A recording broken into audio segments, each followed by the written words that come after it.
Is that better? Okay. Okay. Redo. Yeah, I know. Sorry. Okay, should be better. Yes, muted for everyone, but it should be better now.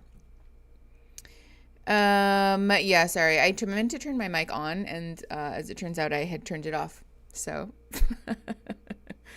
hello. Hi. Happy Friday, everybody. Oh, y'all. I was running late this morning, like late, and I was stressed about it, but we made it, and it's fine, and it's not a big deal. How's everybody's day going?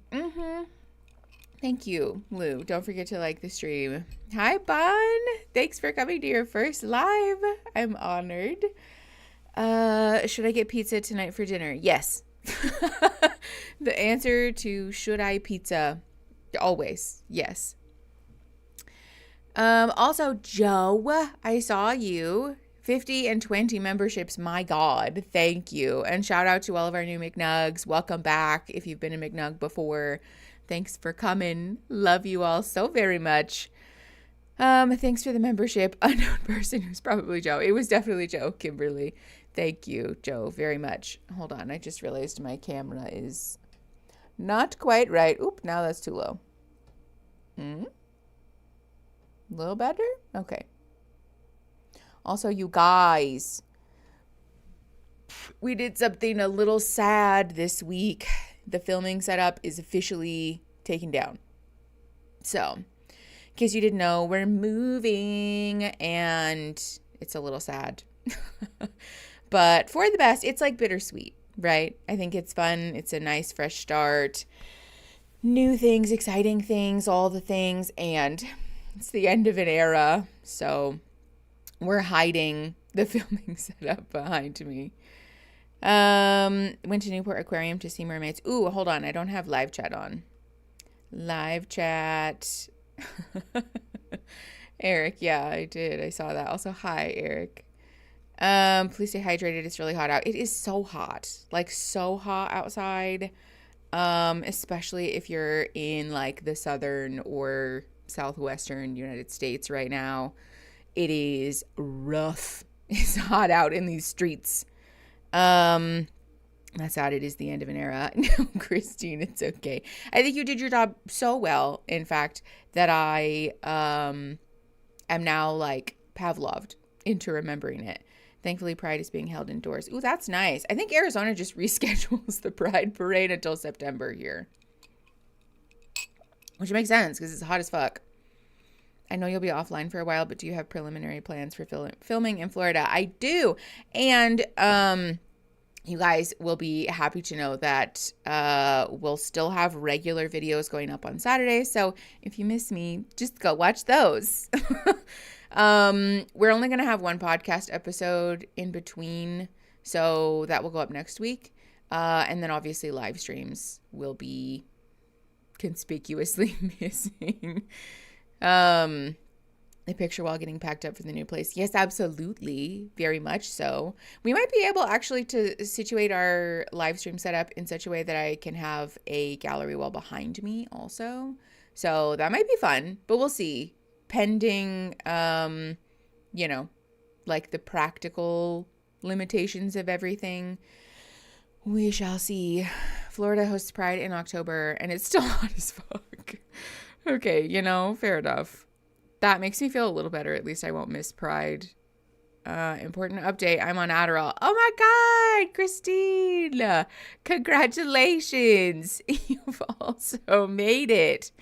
Let me know what your experience is like, because sometimes it is life-changing and sometimes it takes a little adjusting, I think. So I'm curious to know how you felt, because it took me quite a bit of adjusting.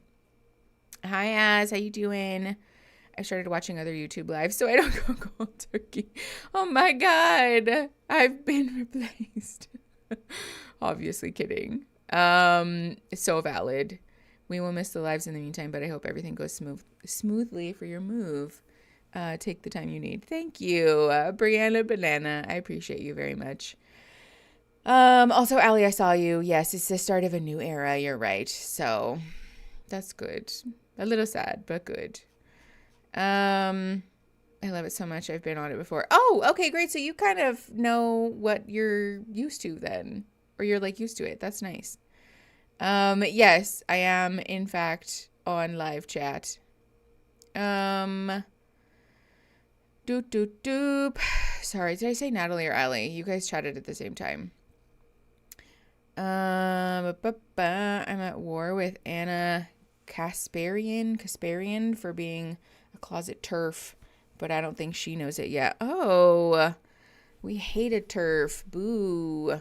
I don't know who that is, but that's very sad. Ouch. I have the day off after a super busy season, so I'm really trying to relax, but my body is still very much on edge. Oh, Rin, I hate that. I'm so sorry. I have found success in literally throwing my body on the ground. Not throwing it, be gentle, but I will just lay my silly little body on the ground. That seems to help me ground my nervous system in a painfully predictable way. I'm putting an offer in on a house today. Aria, sending you so much love. Many, many house vibes. It's coming for you.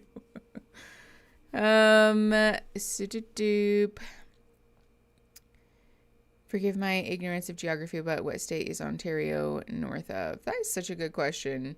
Ontario is pretty big, though, isn't it? Anna Kasparian is not a closet TERF. She's a TERF. Oh, okay, that's even worse. We hated TERF. Oh, New York. Ontario's north of a few states. Okay, that's what I thought. Hi, Casey. Or is it Cassie? Please help me. Floor time. Yes, very much so. I'm fully prepared to scratch from Sunday's classes, but that's my adult amateur class. That means I'm actually competitive in. Oh, horse stuff. I was like, what are you talking about?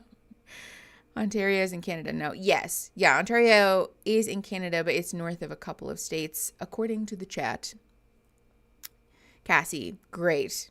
Okay, thank you. Doop. My dad bought me an air conditioner unit for my tiny apartment, and I'm thanking Snod for the coming days.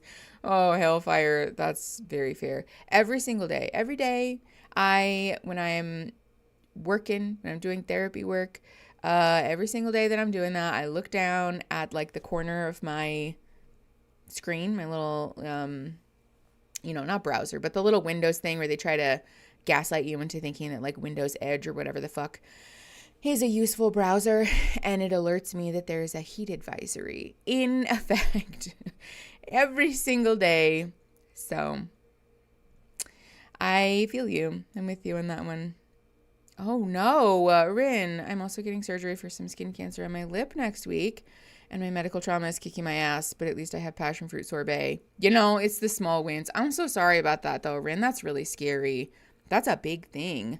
We'll send you so many non-eventful surgery vibes, very easy procedure vibes. The high.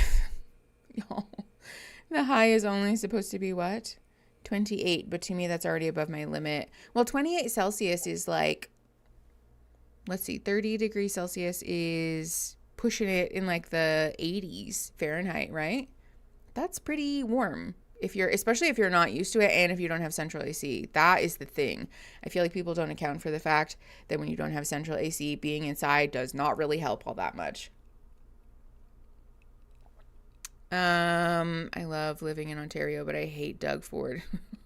Oh no. Who the fuck's Doug Ford? He sounds like a chode. Not having AC is awful. Awful. I tried the Dubai chocolate strawberry cup yesterday, and it was phenomenal. Okay, can I say something controversial yet so brave? I don't understand Dubai chocolate. I've never tried it, but I don't like the idea of it. It grosses me out. 28 is 82. Okay, that's easy to remember. Thank you, Christine. Heat index over 100 in Oklahoma. Living in Germany right now, and the lack of AC is killing me. So fair. Hot take, I hate AC. What? How? More importantly, why? That is so confusing. I like pistachio fine, but I don't understand the hype of Dubai chocolate at all. Yeah, Dubai chocolate is essentially like chocolate with this pistachio kind of stuff inside of it, but the look of it. I don't even, like I said, I've never tried it. I don't know what it tastes like, so I can't speak to that. However, the look of it is enough. I'm not going to tell you guys what I think it looks like because I don't want to ruin it for anyone or activate anybody's like anxieties or sensory things, but it's not for me. Not for me. It just looks gross. Exactly that, Christine. What is so special about Dubai chocolate? I don't get it. Dubai chocolate is meh, in my opinion. Yeah, exactly. I just like good chocolate. I do. Oh, yeah, Lou, I saw that. No, I have not tried that. I am on a Dirty Baja Blast frenzy. I can't stop getting them. They're so good. I mostly just want to have them until Taco Bell takes them away, as Taco Bell does, you know? Taco Bell giveth and Taco Bell taketh away. Oh, hair chocolate?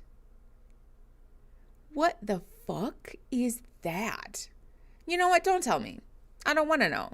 That sounds disgusting. What happened? Christine. Oh my God. Can't stop, won't stop. Hold on. Lipine, that's so nice. Thank you. You're so sweet. It's basically got a special version of cotton candy inside it. See, I don't think they go together though. Again, hot take. I feel that there are some things that just don't need to be combined. One of them is that. A Dirty Baja Blast is a Mountain Dew Baja Blast soda, but with this like sweet cream. It looks like sweetened condensed milk, kind of, put in there. It's so good. I'm telling you. I was a dirty soda hater because it's essentially a dirty soda is like soda with cream in it. I ran my mouth about how much I thought that was gross and that's not for me and yuck, ew, gross, blah, blah, blah. Just like all running my mouth for no reason because then I tried one and I was like, I'll shut the fuck up. I'll see myself out because it's so good. It's so good. Yeah, like a cream soda or like kind of like a float but without the ice cream, you know, if it were like melted, I guess. You should have gotten a Dirty Baja Blast for the stream today. Okay, I thought about it, but also it is 10 a.m. Soda at 10 a.m. is still, I stand by what I said about that. Getting in a drive-thru line to have soda at like morning time, not for me. I also made myself a coffee at home today. It doesn't look like much, but it's really good. I also recently realized, you guys, hold on. I recently realized, you guys, that caffeine is not, in fact, or at least my neurologist told me yesterday, that caffeine is not, in fact, a problem to be drinking on my medication. He said, no, that doesn't decrease the efficacy of your medication at all. What are you talking about? And I was like, oh, are you sure? Because I don't remember where I read that or like who told me that. This is why you can't ask the internet things sometimes, kids. Double check your things. Okay, but also, this is the thing, Allie. This is the thing. I thought I don't know, maybe I'm like placeboing myself. Maybe it's just like phantom anxiety pains. But I swear to God, anytime that I drink too much caffeine, too many days in a row, I start to have like weird phantom pains, like right here, which is where the pain started, right here and like up here. And so I was like, oh no, like the internet was right. I shouldn't be drinking caffeine. So then I would stop drinking caffeine. See, okay, this wasn't AI, to be fair.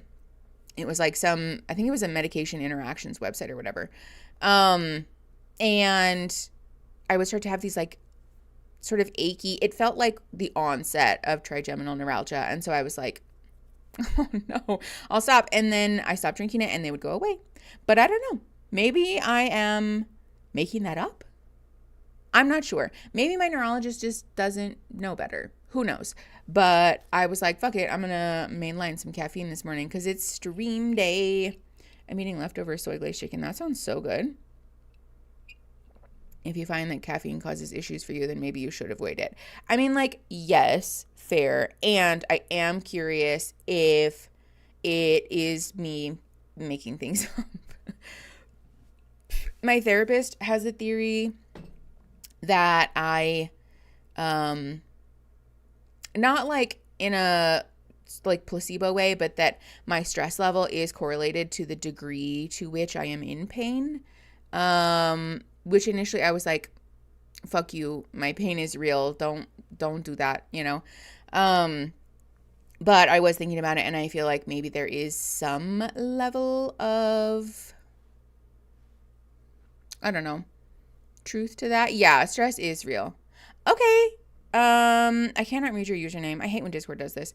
It starts with an E.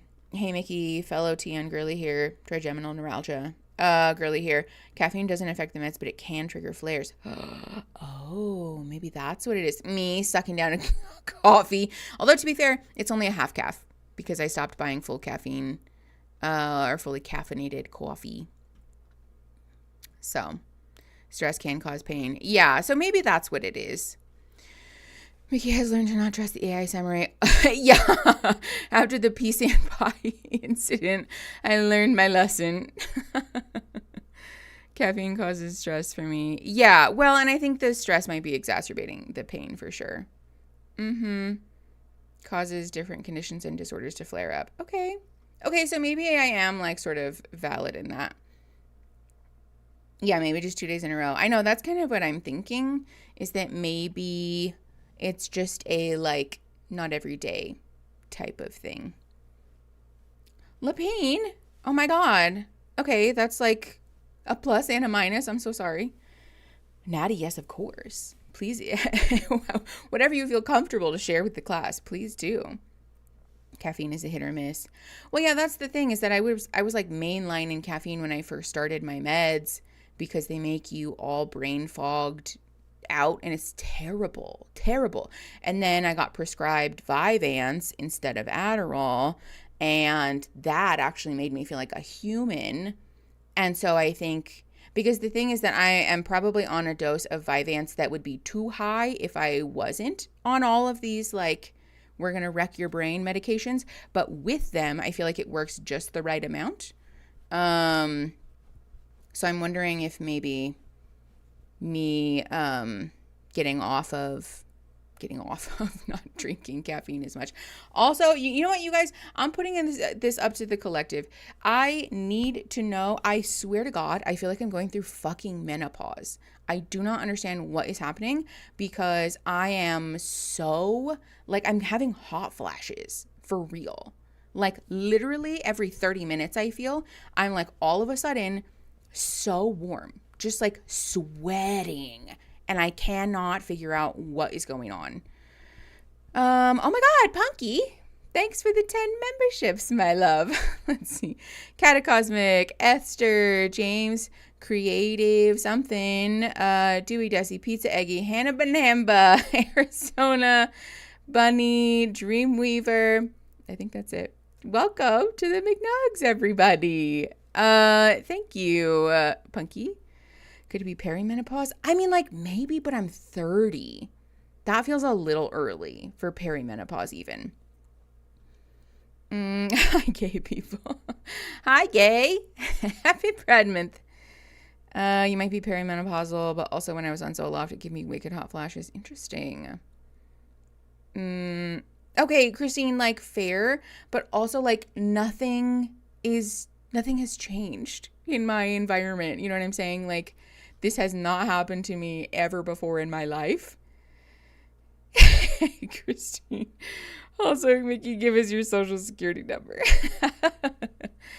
Okay, Christine, that has so many questions. I don't think it's PCOS, because I've been tested for all the things, chronic illness related. Yeah, I suppose it could be side effects of the new meds. I don't know. I don't understand. Maybe it is PCOS. Maybe I've developed PCOS. Who knows? I hit 30 and my PCOS flared up so bad. Interesting. Okay. Also, I thought we were getting an admission. Hi, Natty. Yes. What?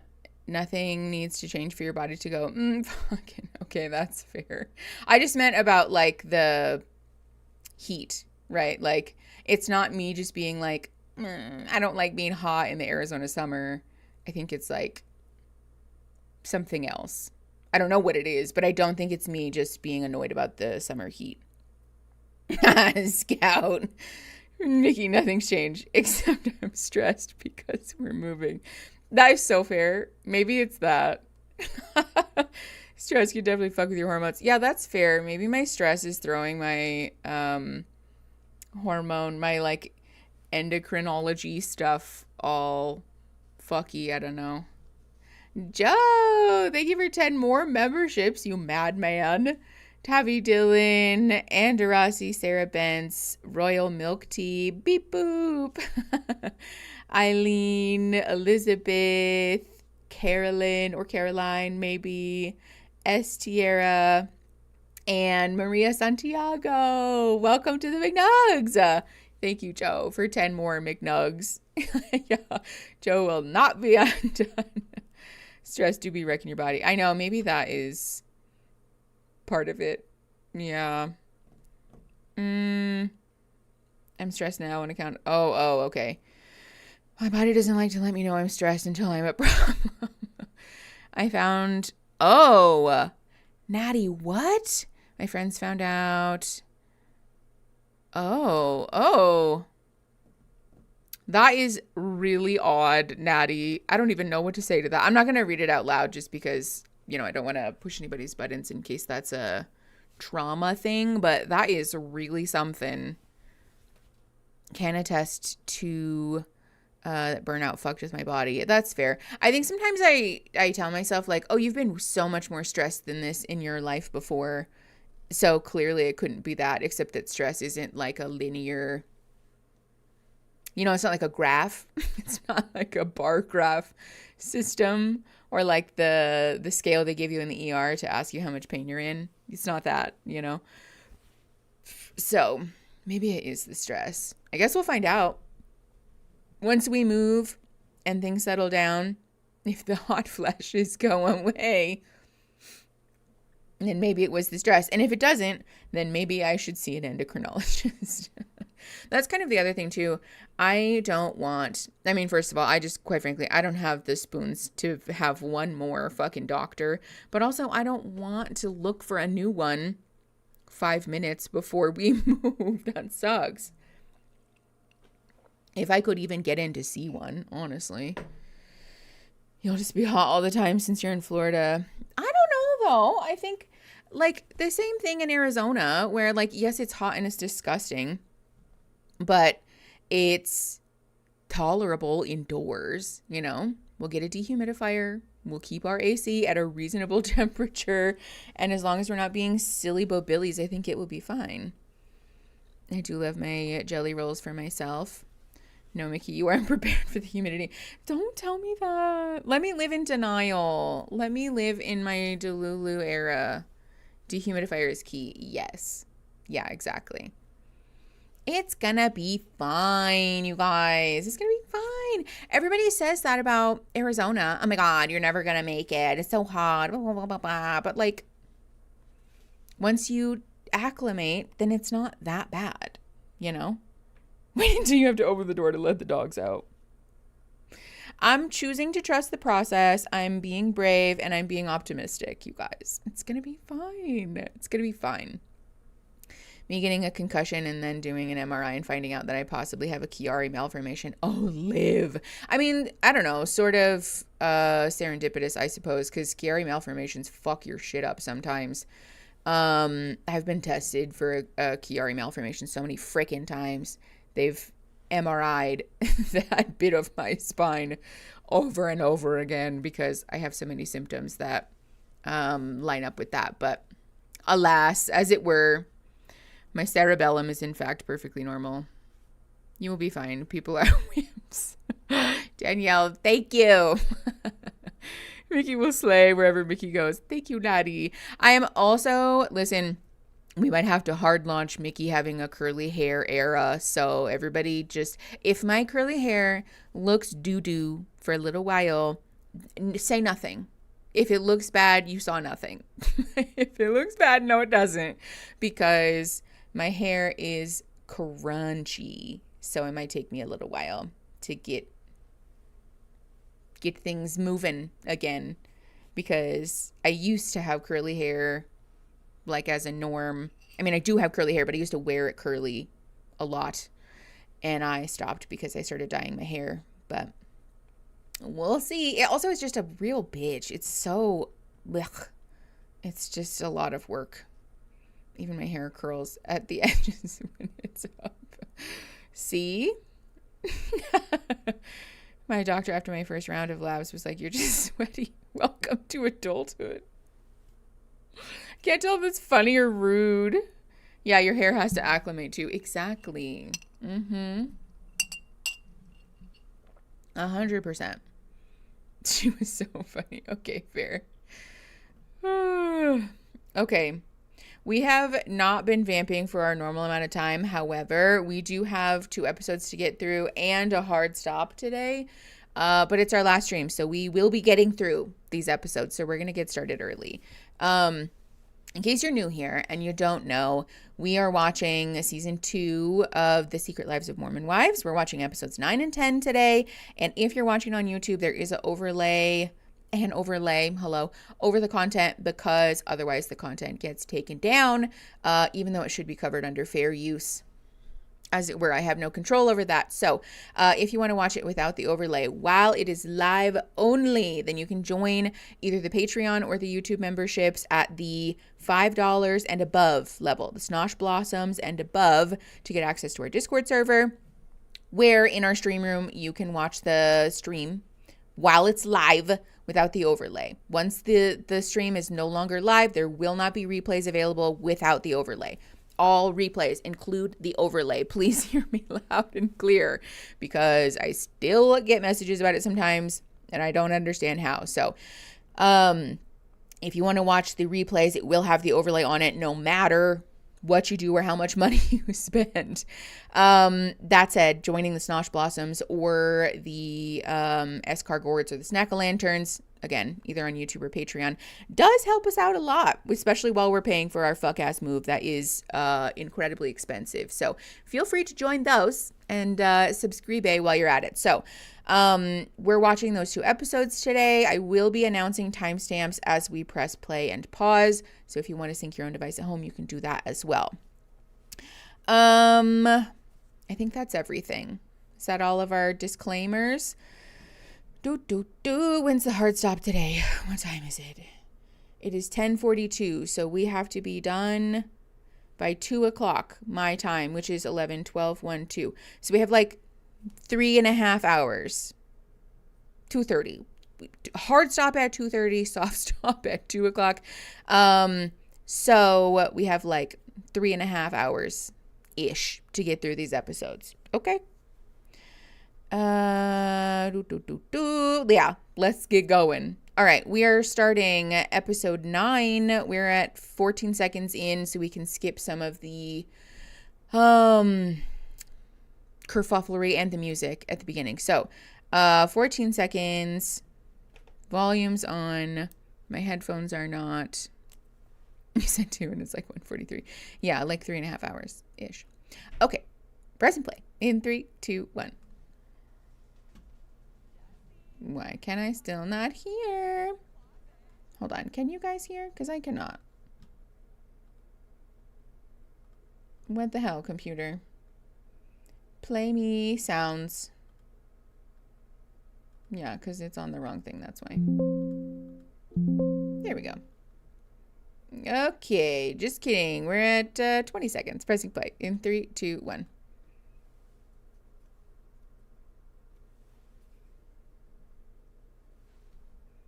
Okay, I still cannot hear. Can you hear? Ugh, rude.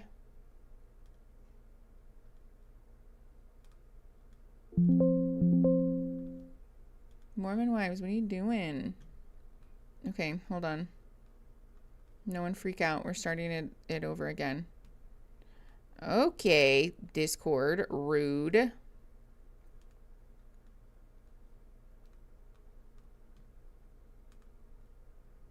Okay, Discord. There we go. Just being like, how'd your stream go? Leave me alone. Hopefully this works. I heard the beeps, but that's it. Okay, me too.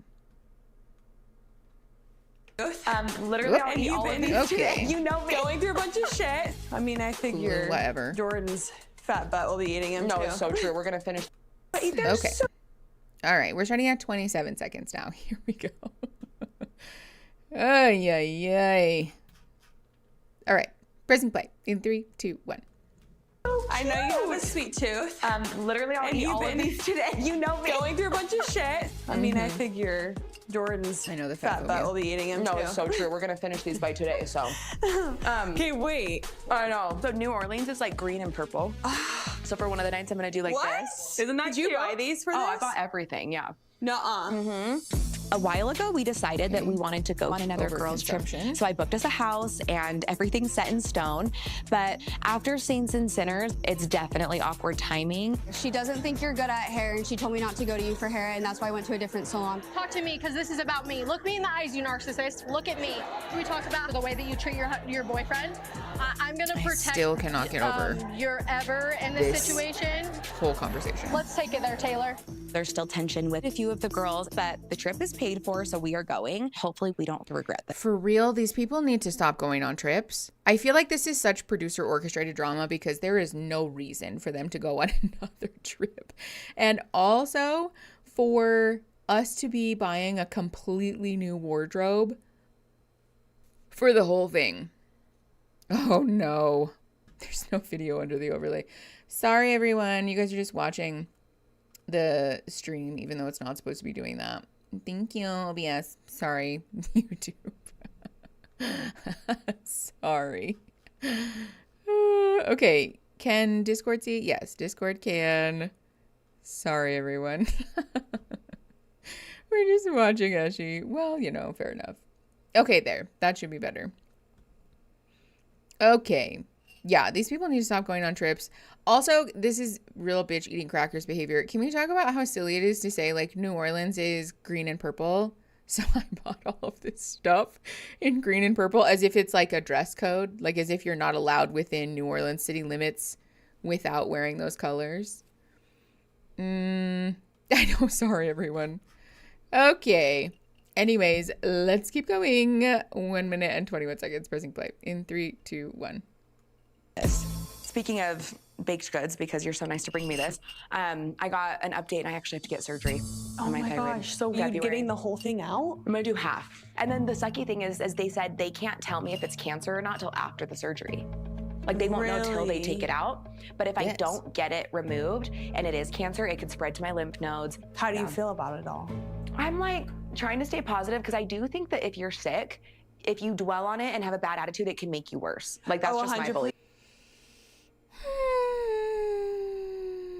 Okay, listen, I think actually, you know what's funny? Because we were talking about stress earlier. I feel like this is a great segue. Thank you, Jesse, for your terrible take on this, which is that, yes, stress, trauma, mental illness, mental distress can very much impact our physical selves, right? Our psychosomatic stuff, right? And the idea that like grieving, feeling sad, having perfectly valid human emotions about what is actually a trauma, right? Telling somebody you may very well have cancer, but we won't know until we take the thing out. Your thyroid especially, which is central in a lot of your like hormone production and all of those things. Maybe not central, but it's important, right? Having that happen is incredibly traumatizing, actually. So saying that your emotions, very valid, normal human emotions, are you having a bad attitude about it? And that will make you more sick incredibly toxic. This is not true. This is the other thing, which is that you can't manifest on purpose or accidentally, as far as science is concerned anyways, the existence of cancer or not. Being anxious or nervous about a surgery is not going to make the difference between whether you have cancer or not, as far as science is concerned, right? You guys are entitled to your own spiritual and religious beliefs. That's your business. And please stop saying this to people, though, because it also is essentially like telling people who are walking through a medical trauma, like, shut up. We don't care about how you feel, because if you talk about it, you're being a baby with a bad attitude and you're going to make yourself more sick. That's not helpful. Stop saying that to people. This is why people don't want to fucking talk to people like that. If you're like a parent, family, friend, family member, friend, etc., who says this to people and then people stop talking to you about stuff, that's why. Because people don't want to talk to someone that makes them feel like shit. My thyroid was a gigantic mutant, like 5 times the size it should have been, but it still functioned fine. They're pretty resilient, it seems. Oh, interesting. Huh. Hold on. I thought for a second you said it was a sexual and hormone production, and I was really confused. No, sorry, central. Maybe not central, but like, again, important. Yeah, it does feel very victim blamey, Lou. I think you're right about that. Yeah, as if it's the person's fault for being sick, which is not true. Oh God, yeah, the essential oils. I'm sure that pitch is coming. Mormons love that. Okay, anyways, 1 minute and 51 seconds. Pressing play in 3, 2, 1. Once the show came out, I had a few nurses actually reach out to me on social media. They all told me that I looked like I had an enlarged thyroid and I should get it checked. It prompted me to make an appointment. So I went to a thyroid specialist and they did an ultrasound and found that I had 6 nodules on this side, 1 on this side that was enlarged. Basically, we came to the conclusion that I should get a partial thyroid removal. Having this health issue unfold, it does put things into perspective. I think we need to focus on the bigger picture. So crazy that I could just be living with it and not know, though. So wild. Well, you do it well if you are. Thank you. Gosh damn, I don't think I would be like that. I know, everyone else would be like, I'm done. I quit. No, I would be like laying in bed all day. Like, it's over. Like, everyone bring me food and rub my feet. You're like, I'm going to Dallas. I'm going to LA. I'm like, legit. Huh? Now New Orleans. No, are you excited for the trip?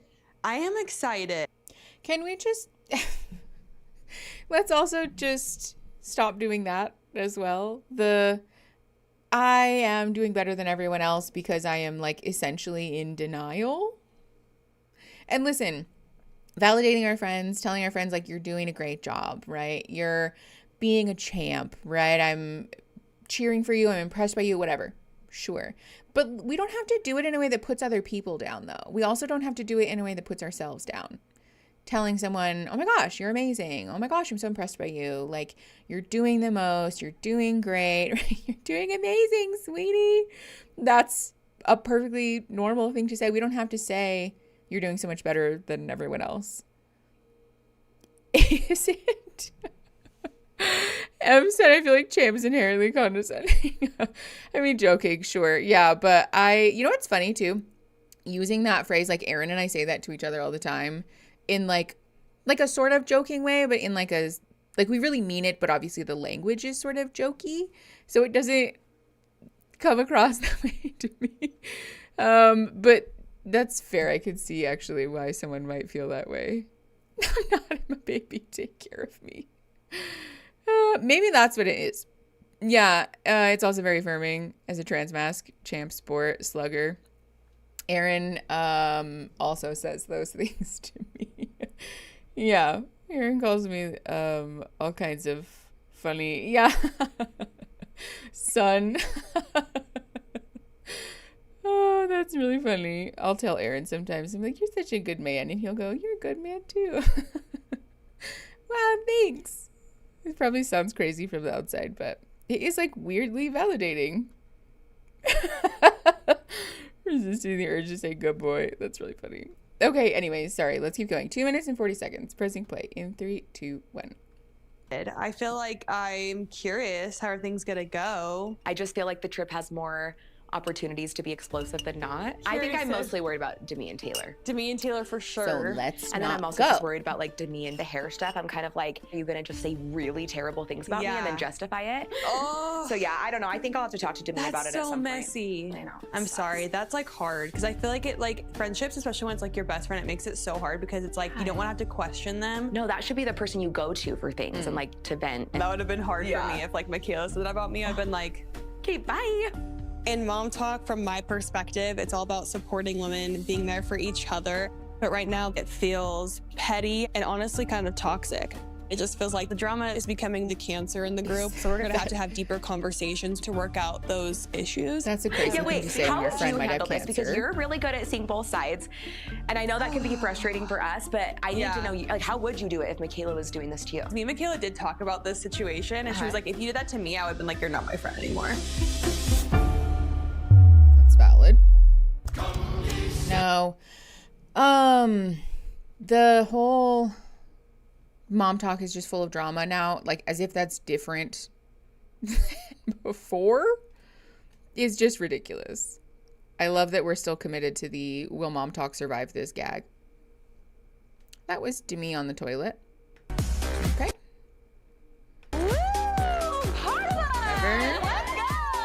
Party buses everywhere they go. Any other method of transportation? No, we don't. We have to ride on a pole to get to our place, or else we're it didn't self-aware. happen. Guys, where's the pole? No pole. I'll be the pole. Someone dance on me. Can I like confess something to you guys? Yes. After the Saints and Sinners event, I did a sage cleanse. No! I would do. Please don't do this. Please don't do this. Sage, especially white sage, is a closed practice. Listen, I'm not here to police how people engage with spirituality, and if you are going to dip your toes in the water of metaphysical things, etc., there are like a bajillion different ways to like cleanse energy that don't include using things and herbs that are sacred in other cultures, right? This is like similar to the way that evangelical Christians have started wearing the Star of David. Stop that. It doesn't belong to you. You can use but so many other pieces of religious iconography or engage in so many other religious practices that aren't sacred to other people. Stop doing that, especially because the dynamic here is one in which white people have genocided and marginalized and colonized and murdered indigenous and native people. Stop doing that. Stop sticking your nose where it doesn't belong, right? If you want to practice new age spiritualism and all of the things, right? You can use a bell to cleanse your space. You can use crystals to cleanse your space. You can use cinnamon to cleanse your space. You can literally just grab a broom and sweep your floors and sweep all of the bad vibes out your front door. Magic is in the intention, not the items. So you don't need to use white sage. You don't need to do that. For what it's worth, also, stop burning and buying Palo Santo. Stop doing that. It just, there's no need for it, right? This is the, like, you can use so many other herbs too if you're like really into the idea of burning something, but you don't have to. You don't have to, right? I think sometimes we get like caught up in this idea of what we think magic is, and so we're like, well, other people burn stuff, so I have to burn stuff. No, you don't. No, you don't. You can literally use so many other things. Put Florida water in your mop bucket while you're mopping, right? Sit and like put some intention in your mop water before you clean, right? Have a quick little meditation moment before you clean your house. Like, there's so many other things that you can do that don't include appropriating from other cultures. Yes, you can literally just burn a candle. Literally just burn a candle. And also, for what it's worth, the idea of like, we need to burn stuff, or I need to do it this way or whatever, a lot of people rely on things like that because it's like the sort of like easy way. But people don't want to talk about the fact that if you are safely engaging in like new age spiritualism, witchcraft, etc., that you need to have a really solid meditation practice first. You need to get hold over your energy and all of your like where your focus is first before we start doing like magic. So please be very careful, and also stop doing things that are appropriative and offensive. Yeah, you don't need to do that. I like wax melts. Yeah, perfect, great. I dry flowers and herbs. Perfect. Yes. Oh, also for what it's worth, the practice of burning herbs, diffusing herbs, even things like candles, honestly, be very careful because some of the properties of those, the like oils in them, can be incredibly toxic to your pets and can be deadly to your pets. So like eucalyptus, for example, creosote here, you have to be very careful about diffusing those things, burning those things. Tea tree is so dangerous, especially if you have pets. Google, double check, call your vet before you start doing any of that stuff, because you can actually really harm your pets. Super scary stuff. Again, get a bell, use a crystal, put some fucking intention in your mop water, sweep the bad vibes out your front door, do anything other than these things. Yeah, European culture has such a rich history in witchcraft, and the information is easy to find. Definitely. Yeah. I do dad farts for purification. Again, magic is in the intention, not the items. Okay, let's keep going. Sorry. 5 minutes and 6 seconds, pressing play in 3, 2, 1. I wanted to. I don't blame you. I was like, I'm dead. Get these girls out of here. Get this. Good vibes everywhere. This whole group needs a saging. Seriously. I really want to Please enjoy no. this trip, but there is some unspoken tension between Demi and I. We have not talked about what came out about what she said about Jay-Z Styles. So it's looming in the back of my mind that I need to pull her aside and hash it out because I'm really hurt by it. Well, is it weird that the group's like down to 7 right now? I feel small. Kayla and I were together last night, and Jordan got a call from Dakota, and he was like, oh, he told me Taylor's not going on your trip. Like, that's how we found out she wasn't coming. And I was like, oh. Yeah, I think she's just, like, not mentally able to do this, which makes sense, but... Taylor's not here, and so that feels a lot better to me. I think she's kind of playing the avoidant game a little bit, and for good reason. I think she should be scared of me. Okay, so this is... We're never going to make it through these episodes. This is the thing about getting getting locked in patterns with people like this, Taylor and Demi both, doing this like, I'm better than you, you should be scared of me thing, which is that when they yell at them, then, hi, bye, thank you for the $5. Hold on, I'll read that in 1 second. When somebody yells at you and you get locked in this like screaming match, then we're both being toxic, and like, honestly, like there's really no need for screaming in any argument. But then when somebody avoids the situation, when somebody walks away from the situation, it's like, oh, you're being a coward. You're, being a baby. You're scared of me, whatever. We're moving the goalpost. This is a losing situation. Just don't, just don't engage with people like this, and know that people can say whatever they want about you, but that doesn't make it true, right? Oftentimes our ego will sort of push us to be like, well, I don't want to back down, or I don't want someone to think that I'm avoiding them, or, whatever. Let them think that. Let them think that. You don't have to do this thing where we're chasing like who's the winner, because it is ultimately a losing thing, as evidenced by the way that both of these people react to conflict. Okay, hold on. Just got here. What did I miss? Side question. I know burning Palo Santo is a close practice, but can we use Palo Santo body wash? Thank you for the membership. Honestly, hi, bye. I'm not sure. I think that would be a question for somebody who's like more, like, I don't know, educated on that. Lou, that's a good point though. The issue with Palo Santo is that it's over harvested. So I guess it would depend on where it came from, but generally I would say like exploring something else and or like seeking out some education on the topic from somebody who's part of that community is probably a good bet. You could use other spices, other species of sage. I would encourage people not to, personally, because again, there's so many other things that you can do. Yeah. If there is another path then I would choose that one, you know? Hi, Danielle. Okay, let's see. Yeah, Jen took a break from the show for a little while. I'm thinking the rest of the season because she was not in a good place mentally. All right, 6 minutes even. Pressing play in 3, 2, 1.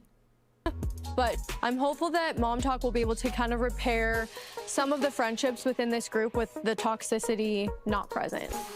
I will say the energy without having Taylor here is nice. Like not feeling like I'm walking on eggshells. That is nice for you, for sure. I think it definitely sucks that Taylor is not coming on this girls trip, and now I feel bad because I told Taylor that I'm gonna have her back at St. Anne's and I didn't.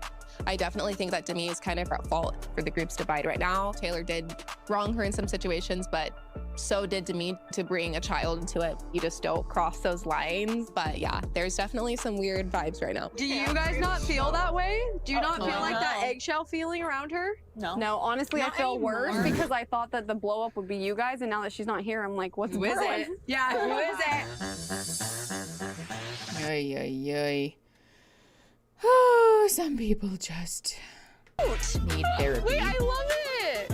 The house is everybody does, so to be charming fair, and but- cute. Like we're just really immersing ourselves with the culture of New Orleans. Oh. What does that mean? I feel like New Orleans.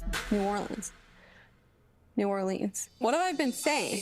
Princess Tiana says New Orleans. This is your next inspo for your next hair extension line. Yep, these are my wefts. This house is definitely very New Orleans, and I wanted this experience to feel very genuine and authentic. So I even hired a private chef to make us a very authentic Louisiana meal. So we're gonna Listen, I don't want to be that guy. I feel that it is incredibly tone deaf for these white women to parade into a city that is very, like, historically associated with the trauma of enslaved people, not address that, not talk about that, clearly not do a lot of educating themselves, and then show up and hire a private chef who is a black woman to make them authentic New Orleans food.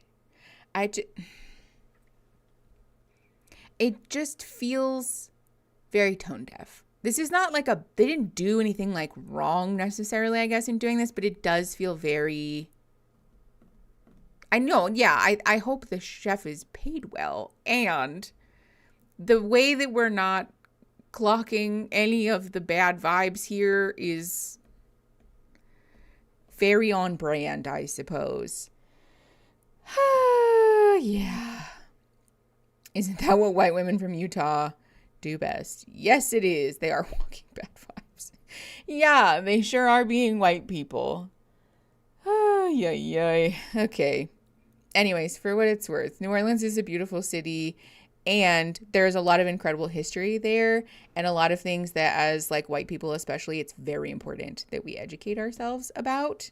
So if you are ever in the position to travel there, please do book some tours or, like educational things to learn about the history of the city, because there's a lot going on there that people don't talk about, and that especially is excluded from our education in school and things like that.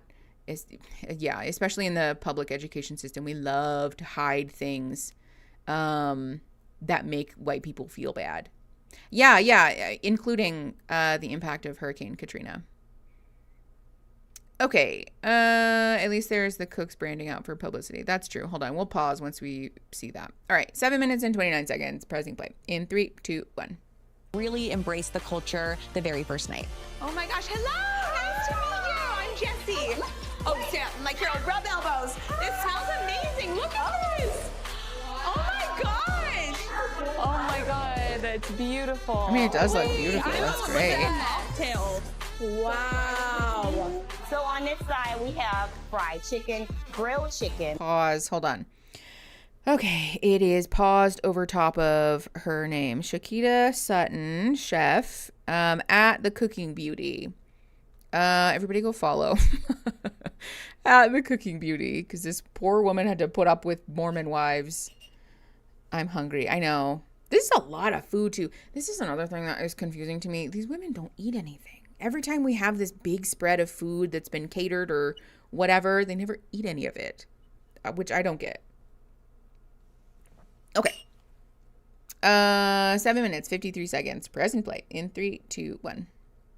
Blackened salmon, garlic butter noodles, gumbo, Nola style, seafood egg rolls, crab cakes, shrimp and lobster mac and cheese, Cajun dirty rice, zucchini and squash. I'm so excited. It's so fun. Whitney, try to drink. Cajun dirty rice is so good. No, but like I want to, but I'm breastfeeding. All right, let's go get dressed really quick, get our rooms, and then we'll come back down.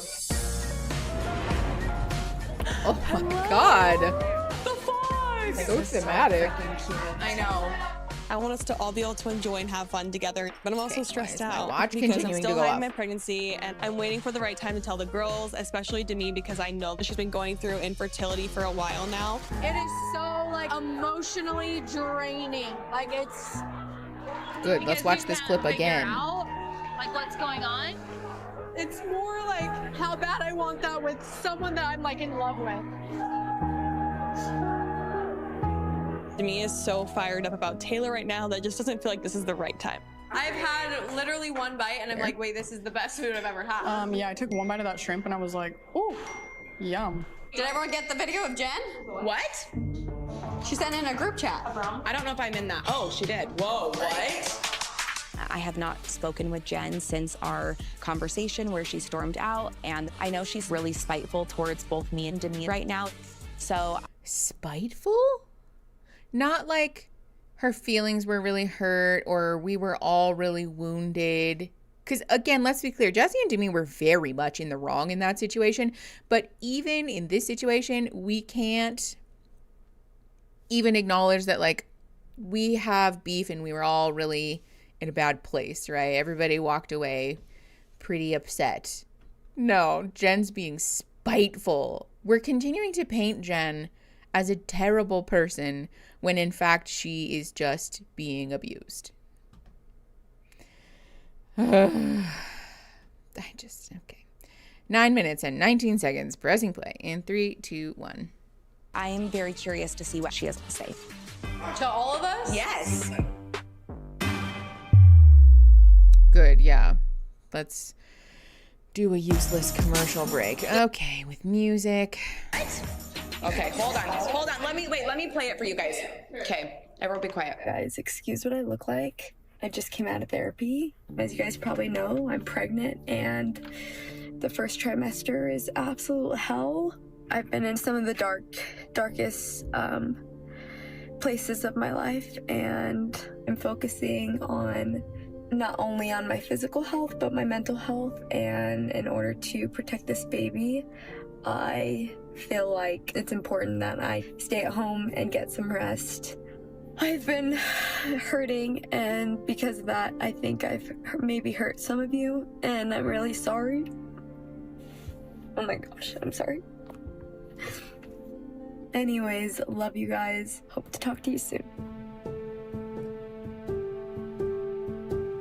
What is this face that Demi is making? Yes, very much so. Who said that in the Sid? Like, Sid was like, Demi, what is that face? Jen has absolutely nothing to be sorry for. I don't understand.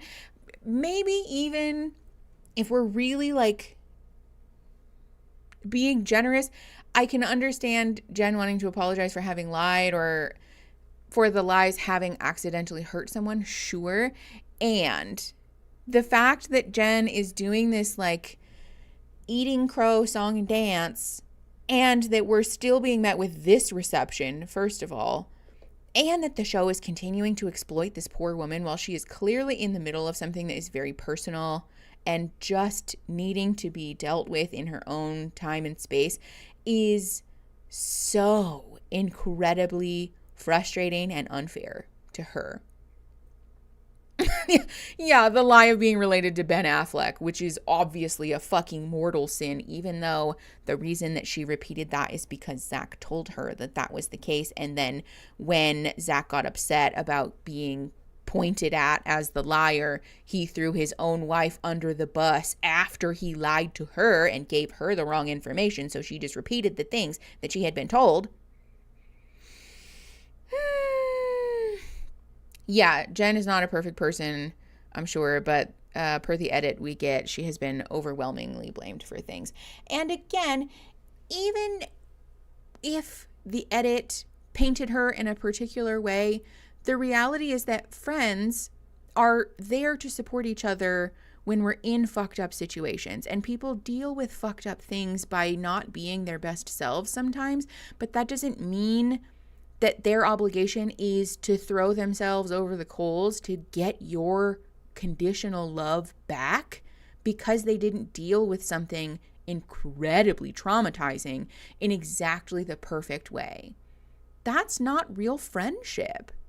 Our friends can hold our feet to the fire and say, that sucked. Right, you lied to me and that hurt my feelings. Or maybe someone lying to me is a button, and so that brought me back to that place that was hard for me, right? Don't do that to me again. And knowing that Jen's husband has this track record of shitty behavior and that everyone was ready to throw him into the lion's den last season, I'm so confused about why we, on a dime, turned our back on this woman. Like, MomTok is about supporting women. Not Jen, though. Not Jen when she's in one of the worst and most vulnerable moments in her life because she said that she was related to Ben Affleck. Could not be me. Could not be me. I hope that Jen never talks to these women again and that Jen finds better friends and a better husband. I think the thing, we talked about this last episode, this group needs a scapegoat. This group seems to only function when we have a common enemy, and that is the thing that unites us all together, because otherwise we eat each other, right? We're like cannibals. And Jen just so happened to get centered in the crosshairs this time. I don't know why. I think it just worked out that way. Or because Demi decided that. I'm not really sure.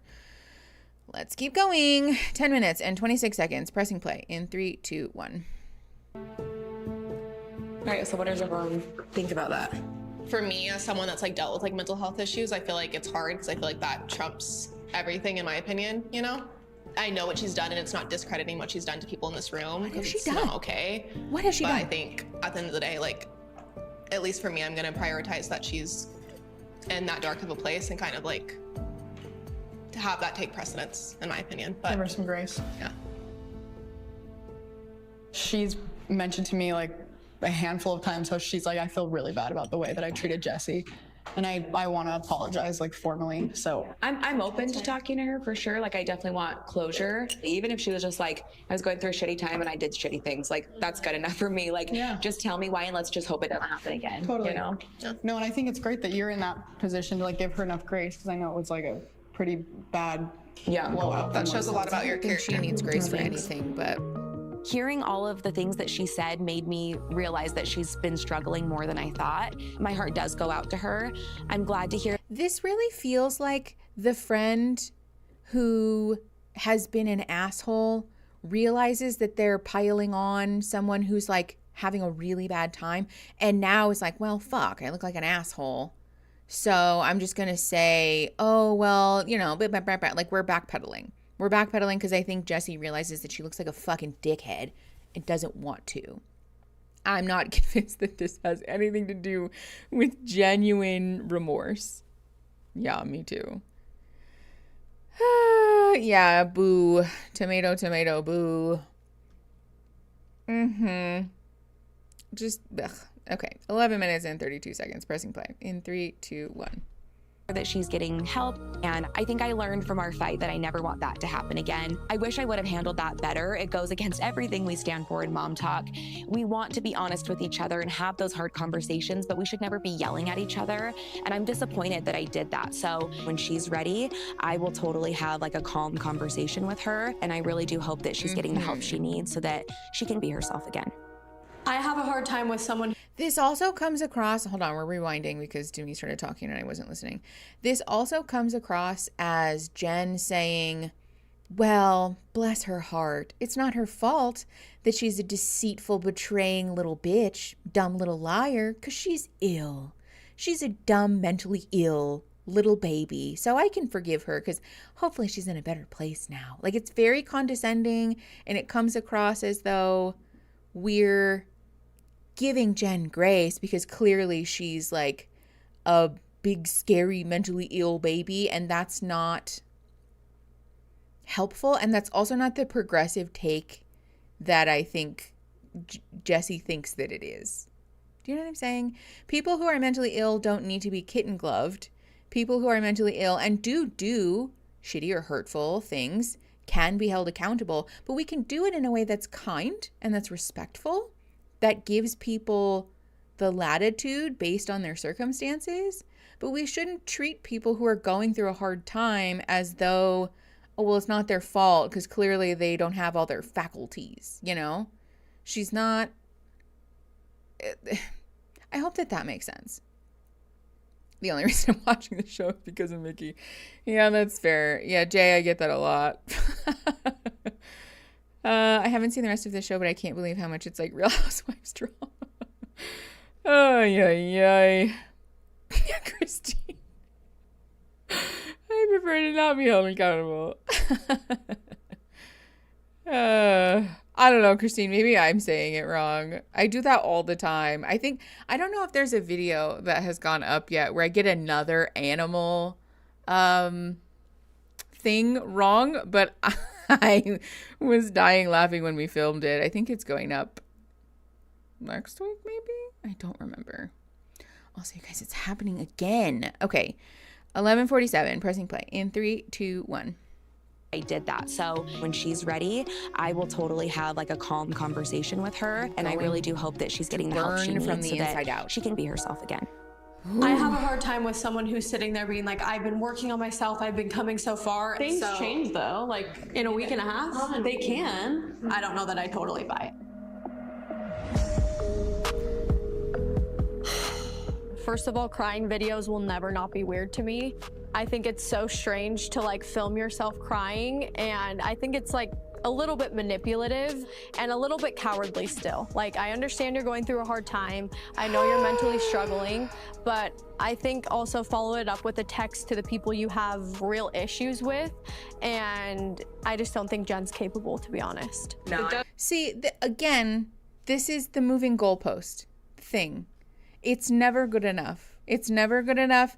If Taylor gets in a fight and yells at me, then Taylor's crazy. And if Taylor says, I'm removing myself from the situation, I don't want to ruin another girls' trip, then Taylor is being avoidant and is a big baby. But if Taylor goes on the girls' trip and causes drama, then Taylor's ruining things for everybody, right? If Jen removes herself because she's mentally ill, then she's being avoidant or, you know, whatever. If she makes an apology, it's not a good enough apology. If she works on herself, she hasn't been doing it for long enough. Just, it's never good enough. This is the thing, like at a certain point, we need to recognize that a friendship with someone like this is just better left in the past, because you will waste so much of your time and energy trying to live up to these impossible standards of somebody that is committed to maligning you, which is not fair. It's not fair. Kidmans.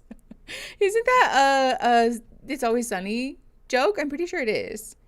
Emotions, how dare you make me feel empathy. I think, yeah, that does kind of seem at the center of this, which is that having to watch you cry makes me feel like an asshole, and so therefore you're manipulating me, when actually it's just that you feel bad about having behaved in a way that was really unkind to someone. Jimmy ends up filming herself crying by the end of the episode. Completely unsurprised by that information. I also just do not want to hear anything about being like fake or phony because you're filming yourself doing something from people who have a reality TV show and make their living by filming themselves doing things that are often staged or having to be like refilmed because the first take wasn't good or whatever. Like, that is baked into the DNA of y'all's careers and your friend circle. Ugh. And check texts. Okay, sorry, hold on. We'll do it now. I put my phone on Do Not Disturb.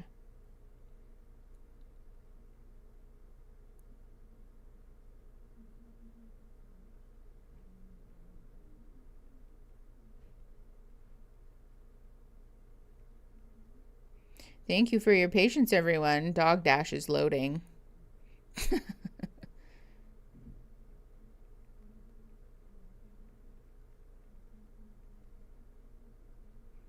Okay. Also, in what world is texting people individually perceived to be the main focus when when her mental health is shit? 100%. Christ alive. Brianna Banana, thank you for the $6.99. I know this isn't much, but I do want to say thank you for your channel and who you are. It's helped me immensely through my deconstruction process. Stop. $6.99 is plenty. You guys don't have to send me any money at all. Just being here is lovely, but thank you very much. Every time you guys tell me that, I don't know, I get embarrassed because I feel like it's such a lovely thing, but I'm me? I don't know. I have imposter syndrome about it. So thank you guys for saying that. You're very kind. And I am honored, very happy to have been, I don't know, a positive influence on anybody's life. I hate getting mad at others' reaction to their harmful actions. I have to remind my mom that I will cry or get mad. It's up to me when I want to forgive someone. Yeah, 100%. Stay humble, Mickey. You know, Eric, you're so right about that. Okay, anyways, let's keep going before I burst into flame. I'm literally sweating. Okay, 12:35. Pressing play. 3, 2, 1. It does make me hesitant to tell her anything though, because it's a pattern of digging up. I feel like at this rate, I'm hesitant to tell anyone in this group anything. I'm being completely honest. I don't know, just because I'm seeing, it's Taylor's situation and you guys, anything you say will be taken into future argument. Yeah. And I feel like that's what I've noticed, in certain arguments that I've seen, I'm ew, that makes me not want to say or ever be vulnerable. Let's also not demonize the whole group, because there are a lot of valuable friendships in the group that people genuinely do care. I think it's a little harsh to me when we don't know the severity of what Jen's going through with her mental health right now. And so I'm just a little bit more hesitant when it comes to trusting to me. There's people within the group that I think you genuinely can trust. And no, and I get that, but I feel because I'm seeing it happening so frequently, I'm oof, it scares me. Love that Macy said, "This is how I feel," and Demi said, no, don't do that, because that makes me feel bad about myself, so you're not allowed. We have run face first into the point, and we're still missing it. Okay, 13:26, pressing play in 3, 2, 1. Jade, that's so kind. Thank you. With the music. Y'all are a very positive influence in my life. Obviously. Okay. Oh, I would be so mad if I was standing in line outside this place. Okay, with the music, we get it. They're dancing. Come here and not go out on the town. So I arranged for us to go to a burlesque show. I did learn my lesson from Chippendales, though. I'm not going to spring anything on them. I'm going to warn the girls what we're doing, but I think this is going to be a really fun way to experience the culture. Now that Jen's not here. Hello, my disco creatures. Hi, bye. Thank you for the $2. Scene is the Hold on. Thank you. Makes me feel better. Other people have. I don't know what that means. Hi, bye. Thank you for the $2, though. I appreciate you very much. Same. You guys are very nice. Thank you. I'm not fishing for compliments. Please stop. It's very kind, but also thank you. I don't know. I don't know what to say. We're just gonna keep going. 14 minutes and 10 seconds, pressing play. 3, 2, 1. Broadway Moulin Rouge, and it was so much fun. The tassels, they had the cute outfits, so I'm just excited to have a fun time. I can't film too much of this. That's really funny. This is definitely not what I thought the show was gonna be. I'm a little scared. I'm gonna have PTSD from this night. What did we think it was gonna be? It's a burlesque show, but also, why are we terrified of our own? I know, screaming like you're not watching us. Look at these people's faces. We were less horrified by Chippendales than we are by people who are expressing their own freedom and empowerment with their bodies. they're boobs, not Satan. Yeah, burlesque is so fun. Burlesque is so creative. It's so expansive. Oftentimes, it's a very inclusive vehicle as well.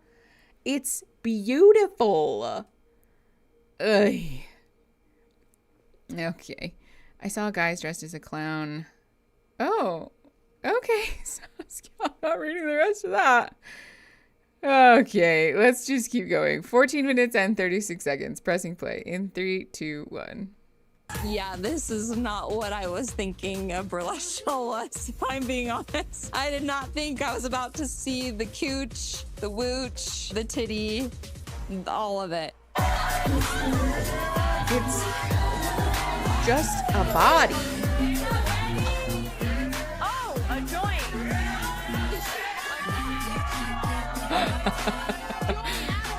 Hell yeah!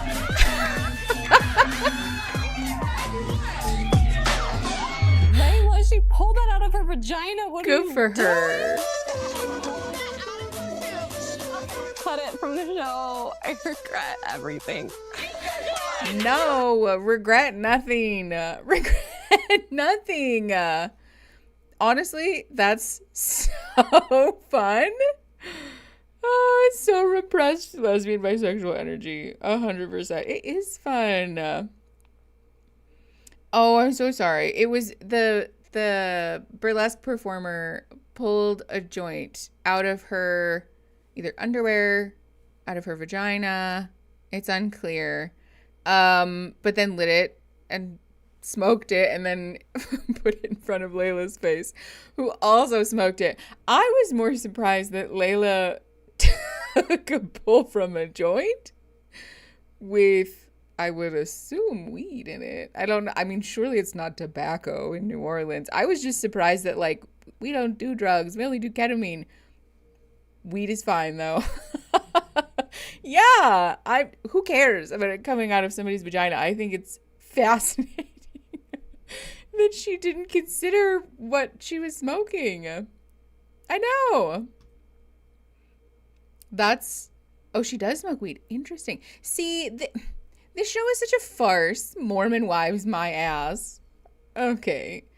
15 minutes and 20 seconds. Pressing play in 3, 2, 1. I hope they tipped those performers. Yeah. Layla, open your mouth. No, It like- was Demi's fault because she's like, Layla. And I was like, oh, yeah, like, I forgot it came out of her vagina. Honestly, I would have judged you more if you didn't. So you're welcome. There could have been bodily fluids. Okay. She could have had a yeast infection. Okay, can we just... There is a level of this that feels like... There's the obvious sort of internalized misogyny of like, ew, vaginas. Except that we're not grossed out at all by like putting our hands on a strange man's butt cheeks. Inches away from whole. Not weirded out by that whatsoever. But vagina, ew, gross. She could have had a yeast infection. Like, okay. She probably didn't if she's a performer and that's a part of her act. But also there's a part of this that feels racist, right? We had the strongest and most visceral reaction to a black woman who was performing and being sexual in her own body. Yeah, the anti-sex worker thing for sure, that's a part of it. But I don't know. I don't like this. Alyssa Grenfell and Exmo on YouTube made a fascinating video about how very much Mormon the show is despite the surface stuff. Interesting. Okay, so maybe there's like the underlying sort of thing there. Yeah, that's what I'm saying, Natty. Granted, again, they're performers, so it's probably fine. I would assume any performer who's putting any strangers' hands, mouths, whatever, near any of their body parts has probably made an effort to be safe. And the like, yeah, also that she was like a curvy plus sized person feels very loud as well. The like, obviously But like, obviously people with rolls or curves are stinky or gross, right? Like, plus size people get that all the time. Yeah, let's do Chippendales. Let's do a sex toy party. Let's do burlesque. And then start screaming, crying, throwing up about it. Woofloopa, honestly, I don't know. Good question. I mean, sometimes it's not, to be fair. Ay. Okay, let's keep going. 15 minutes and 46 seconds. Pressing play in 3, 2, 1. Like, I just don't find that funny. I'm sorry. I don't think it's funny to ha. Vaginas are so gross, obviously. Like, that's not. Oh, hey, how's it going? What are you guys doing? A puzzle? Yeah, you want to help? Oh, this we just started it. Miserable. Why? I don't do these kind. I do like puzzles all the time with my kids. But Your 5-piece puzzle? yeah, they're like 10 pieces. After that whole situation at Saints and Sinners, I am not in a good head spot. Demi brought up like the low point of my life. To bring that up was insane. It's very triggering. I know you're hurt at me right now and you're coming at me, but you're gonna hurt other people in the process. So you know the Saints and Sinners party, did I tell you about that or no? No. So I already knew that Demi was like ready to like come at me because she felt strongly about the situation. And obviously we were going back and forth. What situation? My post. Oh, okay. Like the CMA one. Yes, I remember. She's saying Dakota and I are in a toxic cycle. And so it's like, if you want to go there, just know that you could potentially ruin someone else other than who you're trying to ruin. Like, shut up. She's like a bully. She is literally a bully. A bully. Yeah. I'd go to war. A bully. Like, if you poke at me, it's straight to war. There's no petty, there's nothing, it's just straight to war. She's a Don't take your younger sister's advice. CW. Yeah, CW. No. What are you gonna? Oh, well, what are you saying? What is the CW? What are you saying? She doesn't know how to spell. This is such like a personal thing that I've gone through. It went. Wait, what's a CW? Were we trying to do the See You Next Tuesday thing? I don't understand. Does anybody know what that means? Toxic cycle. I mean, to be fair, I do think Taylor and Dakota did kind of get locked in this pattern that was really harmful for the both of them. Ooh, Pizza Eggy, I hope it goes great. See you later.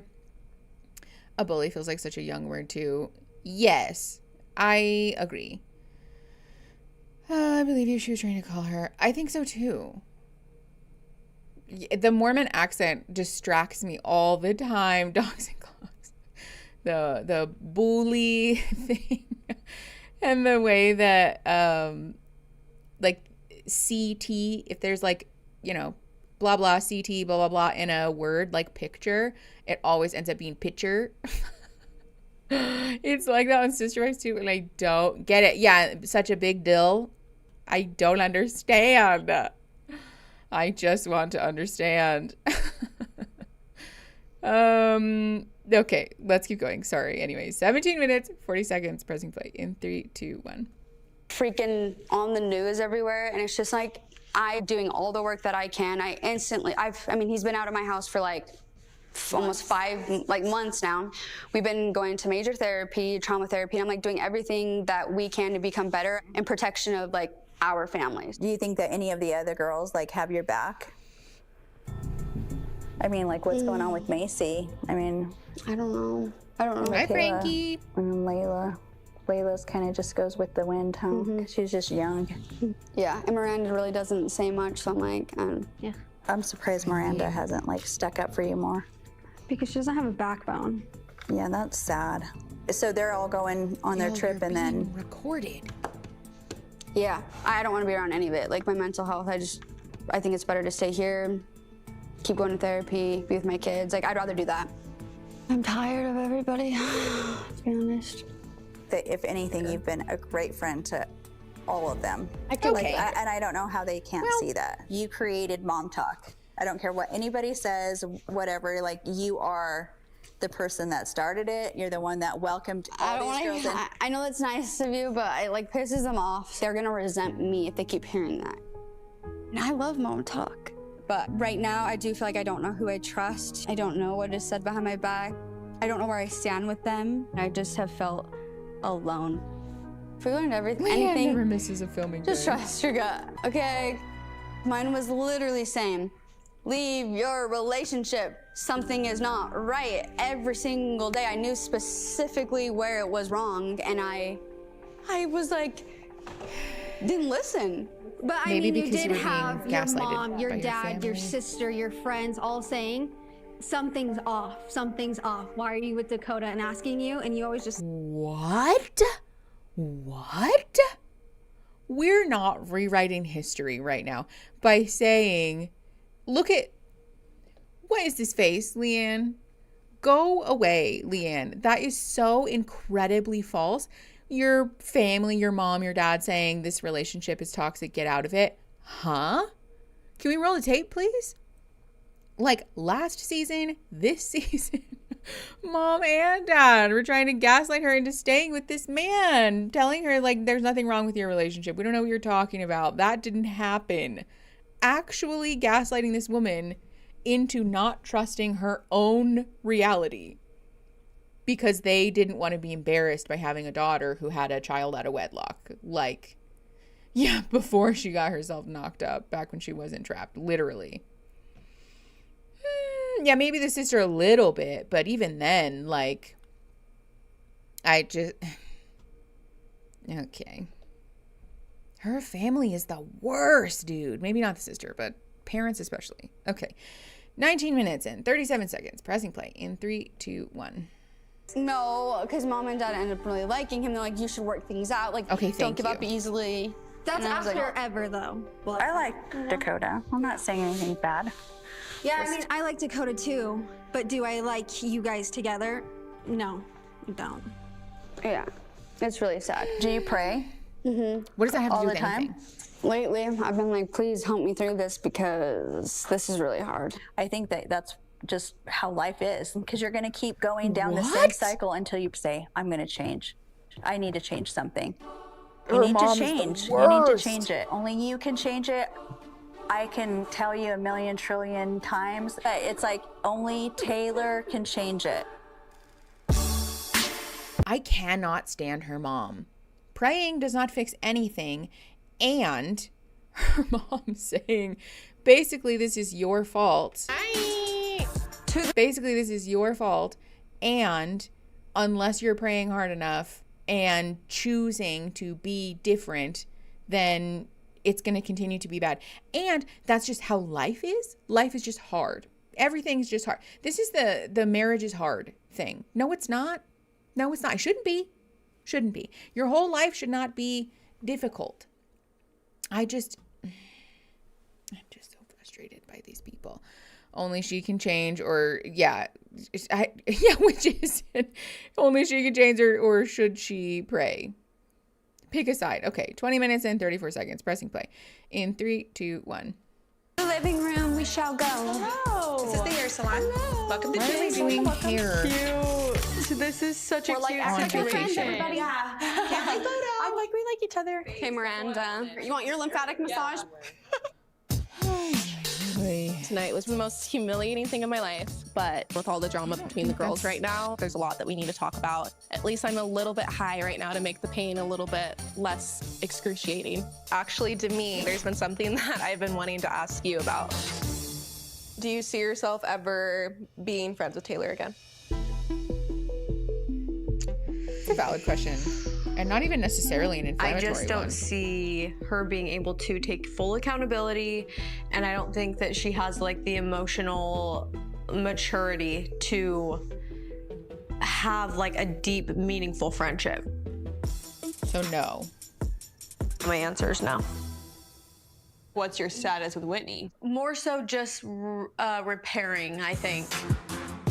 We're all kind of confused about Demi's relationship with Whitney. It's like there's been so many times where Demi came to me being like, you need to just give up on Whitney, like be done with her. And now I know that they have been getting closer. It's so frustrating to like have the narratives be spun, and look how it continues to happen. Like, I have to walk on eggshells around you. Yep.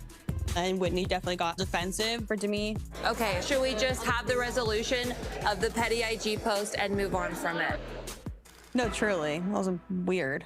Right now with her, I'm appreciating the effort. Like I was talking to her the other day about just the whole Taylor situation, and I think we've like been able to like talk about it because we feel very similarly, and it's been nice because I'm like, okay, I kind of felt a little bit alone in how intense I was feeling about everything, and she was like, no, I totally see what you're seeing. Like Taylor doesn't know how to be a friend. Space. I've tried to go to Taylor and express things, and it's shit on. Well, do you feel like you're being chummy with her because she's going against Taylor and it's almost like an ally in that situation? I'm not commiserating over something just because it's Taylor. It's like we both feel this mutually this way because I think that we all should to a degree.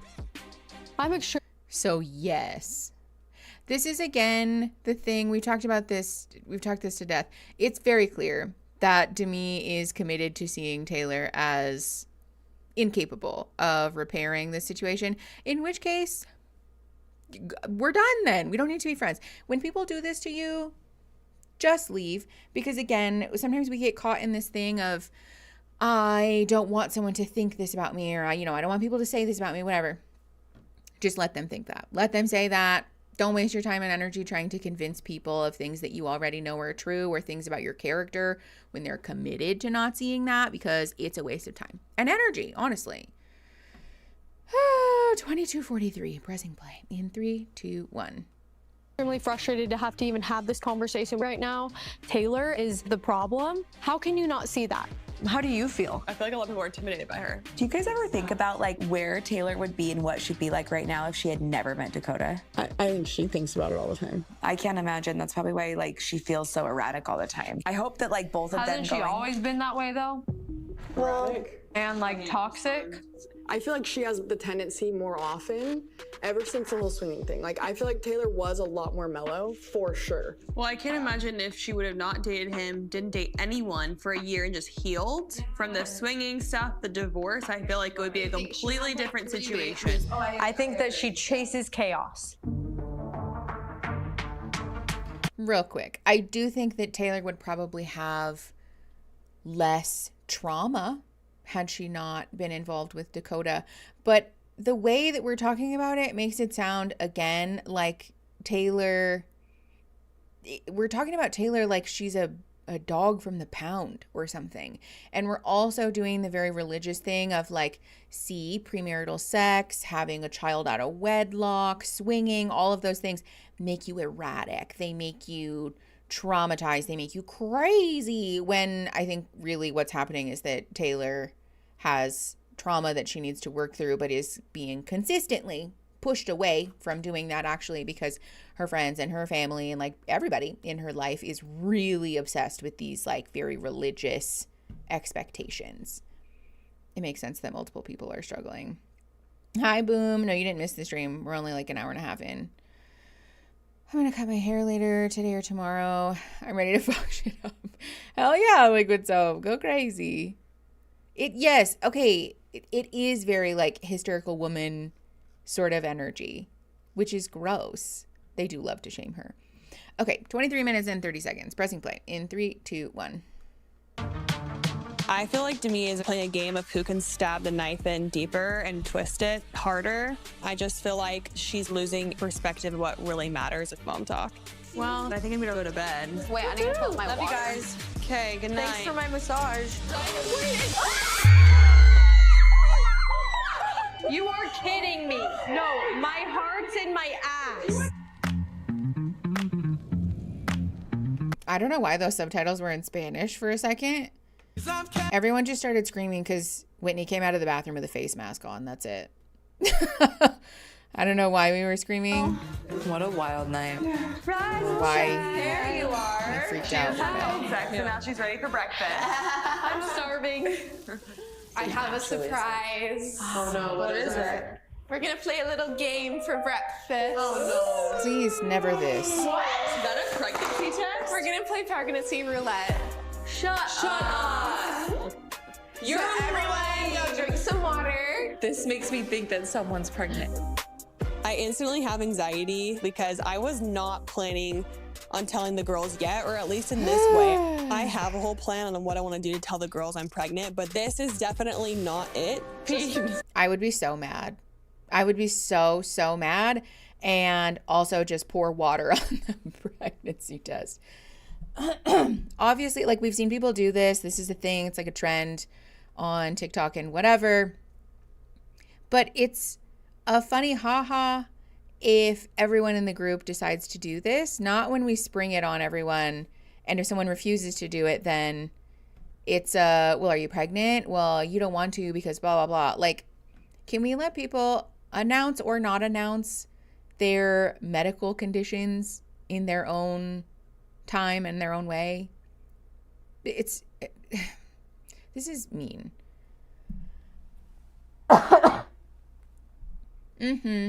Exactly. I'm ace. This would never be a problem, but I would just leave. That is so fair. This isn't roulette. That too. Okay, 24:49. Pressing play in 3, 2, 1. Fun. Is someone pregnant? We don't know. You're lying. No, I love this game on TikTok. The reason why we're doing this is because I'm late on my period. No! So we're gonna do this. This is a cruel prank, because what if someone isn't and then it's not me? This isn't traumatic at all. I don't cry every single time I take a test and get a negative. Brett and I have been trying to get pregnant for about 4 years now. And so I feel like I'm gonna throw up. It's like evoking all of these emotions in me and triggering me to my core. My least favorite thing to do is take a pregnancy test. I'm gonna get a bowl. Everyone's gonna go take their test. And then you're gonna put it in the bowl and we're gonna all pick it out and see. And it's gonna be funny. All right, I'll take one that's ready. I'm so annoyed at Demi, but that is really traumatizing. That's for sure. This poor woman. I mean, there's got to be a positive. One of us is bound to be pregnant in this group at all times. It's not me. It's definitely not me. It better not be me. Wait, this is nerve-wracking. I know you didn't know that you were pregnant. Everyone's like, are we pregnant? Okay, here we go. You ready? Someone's so nervous. Also, do we have to put this in a bowl that we can't wash? No, that's negative. Oh, negative. Put it up there. You gotta show the camera. Get the digital negative. What? You really are guys. That's like, it was strong. So rude. Oh shit, I'm pregnant. I'm so nervous. I'm like, no. You're kidding. I literally got one.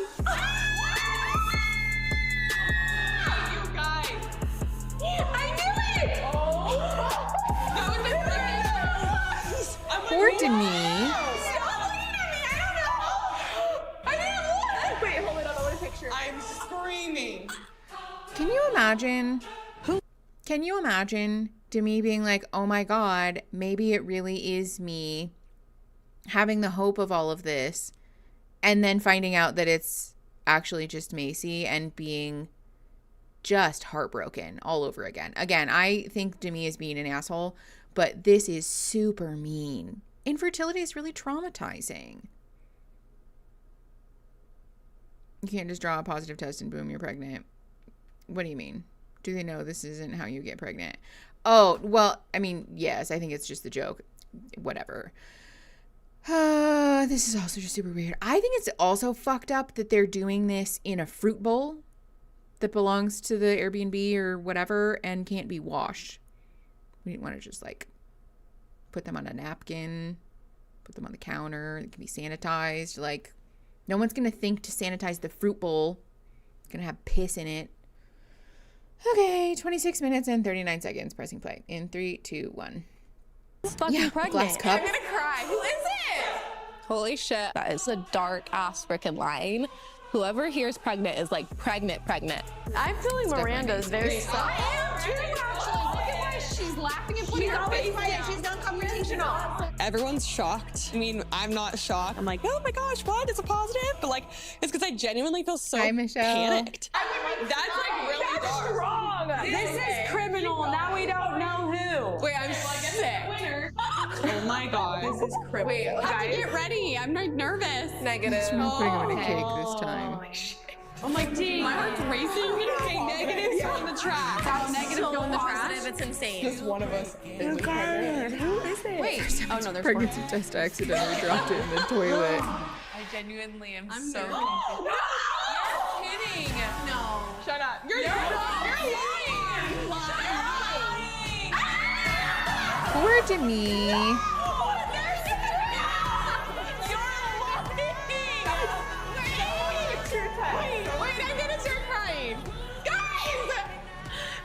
Actually really sad for her if it's not. It's probably not. Knowing what we know. Oh, this poor woman. Okay with the music. Relax. Hulu. Yeah, this is really mean. Yeah, it's not that it can't be watched. It's just... Ew. Hold on. If you are sensitive about bodily stuff, about pee, look away. I'm going to pause it right now to show you guys how disgusting this counter is. So, sorry, Discord.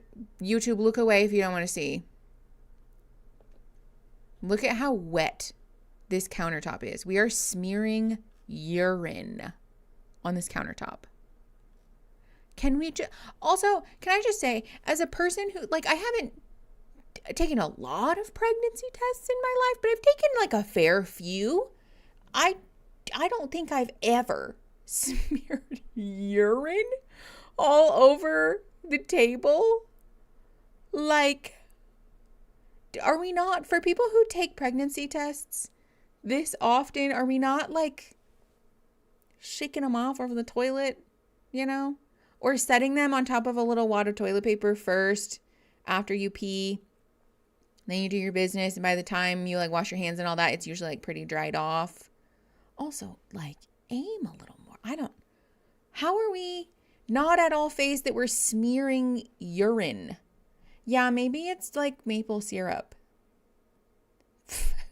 Maybe or juice. Maybe it's juice. It looks yellow, but maybe it's like apple juice. They probably don't drink coffee. Please, yeah. Maybe it's apple juice. It's just apple juice. They just spilled it on the counter. Yeah, this is right after breakfast. They probably just smeared apple juice on the counter. It's fine. That's all it is, probably.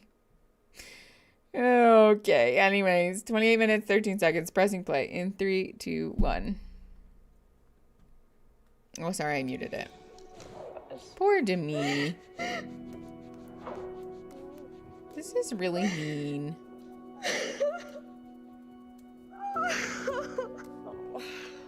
I'm sorry, is this triggering? Is this really just really triggering to me? She literally said that it was going to be.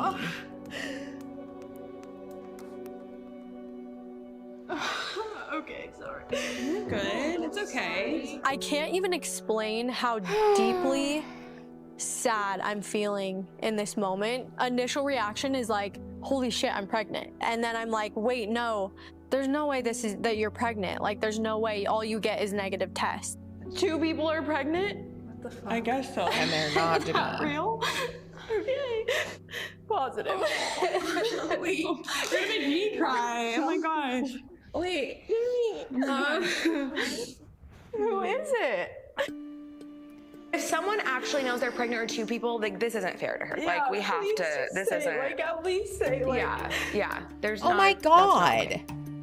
The way that Macy is now getting pushed into announcing that she's pregnant out of duress, like, your news isn't fun or exciting anymore, like, you're hurting your friend, even though this was not her idea. These people are bad friends. Okay, 29 minutes and 23 seconds. Pressing play in 3, 2, 1. Genuinely don't know what to do. I feel horrible for her, but also like this was not how I was picturing telling everyone I was pregnant, because now it almost feels like a bad thing to be pregnant in this situation. Because some of the other girls were like, if it's you who's pregnant, just say something. I was like, well, now I don't want to say anything. Now I almost feel ashamed that I'm pregnant. Just sucks. feels like such an awkward, weird situation. And this is the exact opposite of how I wanted everything to go.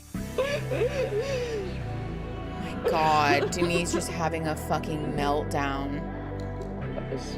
Wow, super fun. Ha ha ha. Get ready, I guess. There's not much else. Let's get ready, I guess. Oh my god. We're just not. Who is it? I want to cry. No, don't cry. You can't control that. What happened? I know, well, it's hard too because it's like, now I feel like you can't be excited. I know.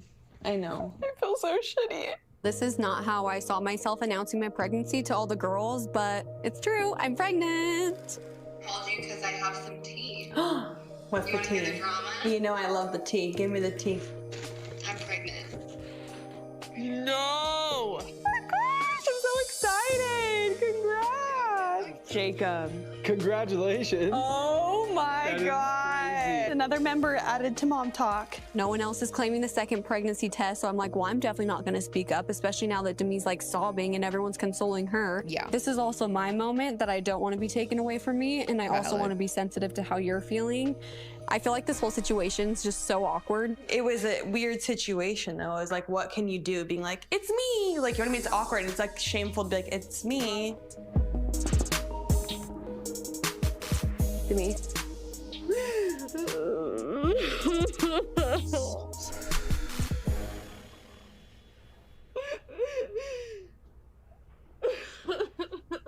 Why are we filming this?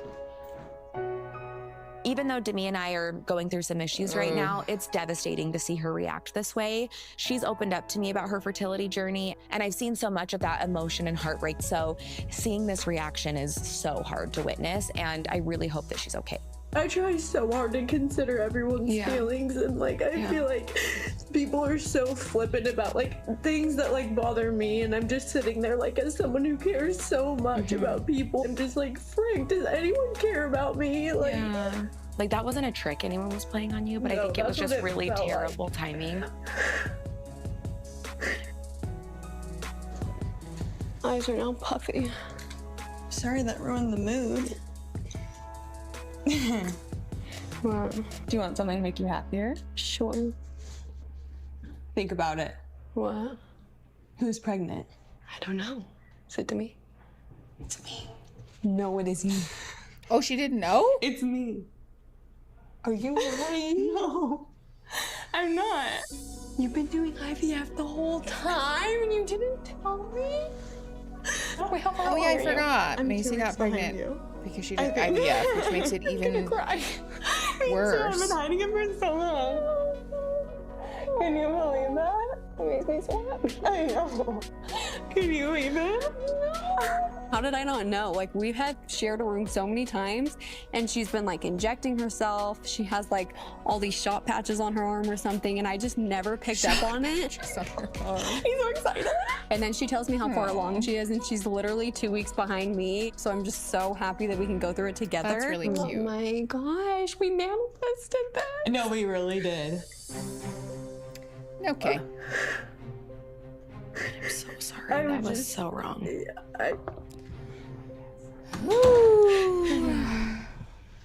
Well, congrats. Hi. Congrats. What? Is it you too? I knew it. Okay. let's redo because I feel bad that was my reaction. No one blames you. And that was awful for you. That was very terrible. Yeah. So many things were going through my head. I was like, oh my gosh, like, could I be? And then it was like, That's why I felt horrible too. Because sucks. I'm gonna take another one. I was like, oh shit. This is so exciting for both of them, and how fun that these two best friends get to be pregnant together. That's like the ultimate dream. And as I'm like feeling excitement, I'm also feeling so stupid and so bad that I made that moment about myself. Meanwhile, I'm like devastated. Is this ever gonna happen for me? I was like, I think it's me. Like, oh my gosh. Hey, it's going to be you though. It will be when the timing's right. Okay. Can we please stop saying things like this to people who struggle with this? Because we don't know that that's true. And also, yeah, did we manifest this or did we have IVF and relations with men? And also IVF money. Can we talk about how expensive this is? It's frustrating. Sorry for burping in your ear. Oh my God. It's frustrating when people with privilege do stuff like this and then say things like, we manifested it, like, or Or maybe Macy has a lot of money to exhaust what medical resources are at her disposal, right? Like, yeah, the right time thing is just really mean because sometimes the truth is that it doesn't happen, right? And that doesn't help someone deal with the grief of that. So please stop saying things like this. If Tamia wasn't struggling, she would have done this to any of these women. If the shoe was on the other foot, that said, it still sucks. Yeah, I think it's that thing, right, where, like, again, Demi's being an asshole right now and having empathy for somebody who is also acting like an asshole doesn't take away from the truth that they're being an asshole, right? I think refusing to have empathy for somebody because they're an asshole actually, like, makes you a bad person. And so it's, you know, it's that thing. We can, like, hold both of those things in our hands at the same time. You know? Okay. Anyways, 34 minutes and 24 seconds. Sorry. 34 minutes and 24 seconds. Pressing play in 3, 2, 1. Okay, well, we have to be ready in like 30 minutes. Okay, no thank you with the music. She would have rolled her eyes if someone else cried like she did in that situation. Since I've talked to my family, I've been thinking a lot, and I know I need to give Dakota an answer on this ultimatum. The decision is so hard because, yes, I love him, but there is also the side of, like, he does trigger me. I'm so tired. I understand why. He pulls a side out of me that I don't necessarily like of myself. And I feel like the last few years have been the hardest. My self-worth went down, and I feel like that's where I'm still, like, stuck. So even though I've been fighting to keep our family together because that is what the church teaches, if I've learned anything throughout all of this, it's to put my children first. Yes. And also your family can still be together. End things with Dakota for good and completely let him go. Not together. I do feel peace with that decision. I do not see me ever getting back with Dakota. I don't know that I really believe that, but fair enough. Yes, I heard about the second season of the Queer Ultimatum, and I'm so sad about it. Okay, New Orleans. Feet already girls trip. Woo! Watch out for the rock.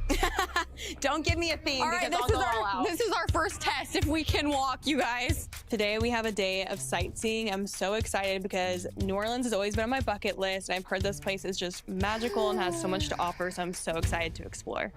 Woo! New Orleans! It's so cute. Yeah, it's so cute. Oh, there's a live band! There's a whole band coming! Is like today something like that I'm unaware of? I love him. Oh, look, there's Cafe Du Monde. Oh my gosh! I'm so excited.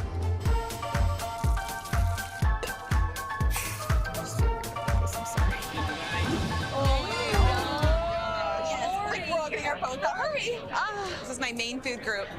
Cheers! Cheers. That's insane. That's what an orgasm feels like. No, it does not.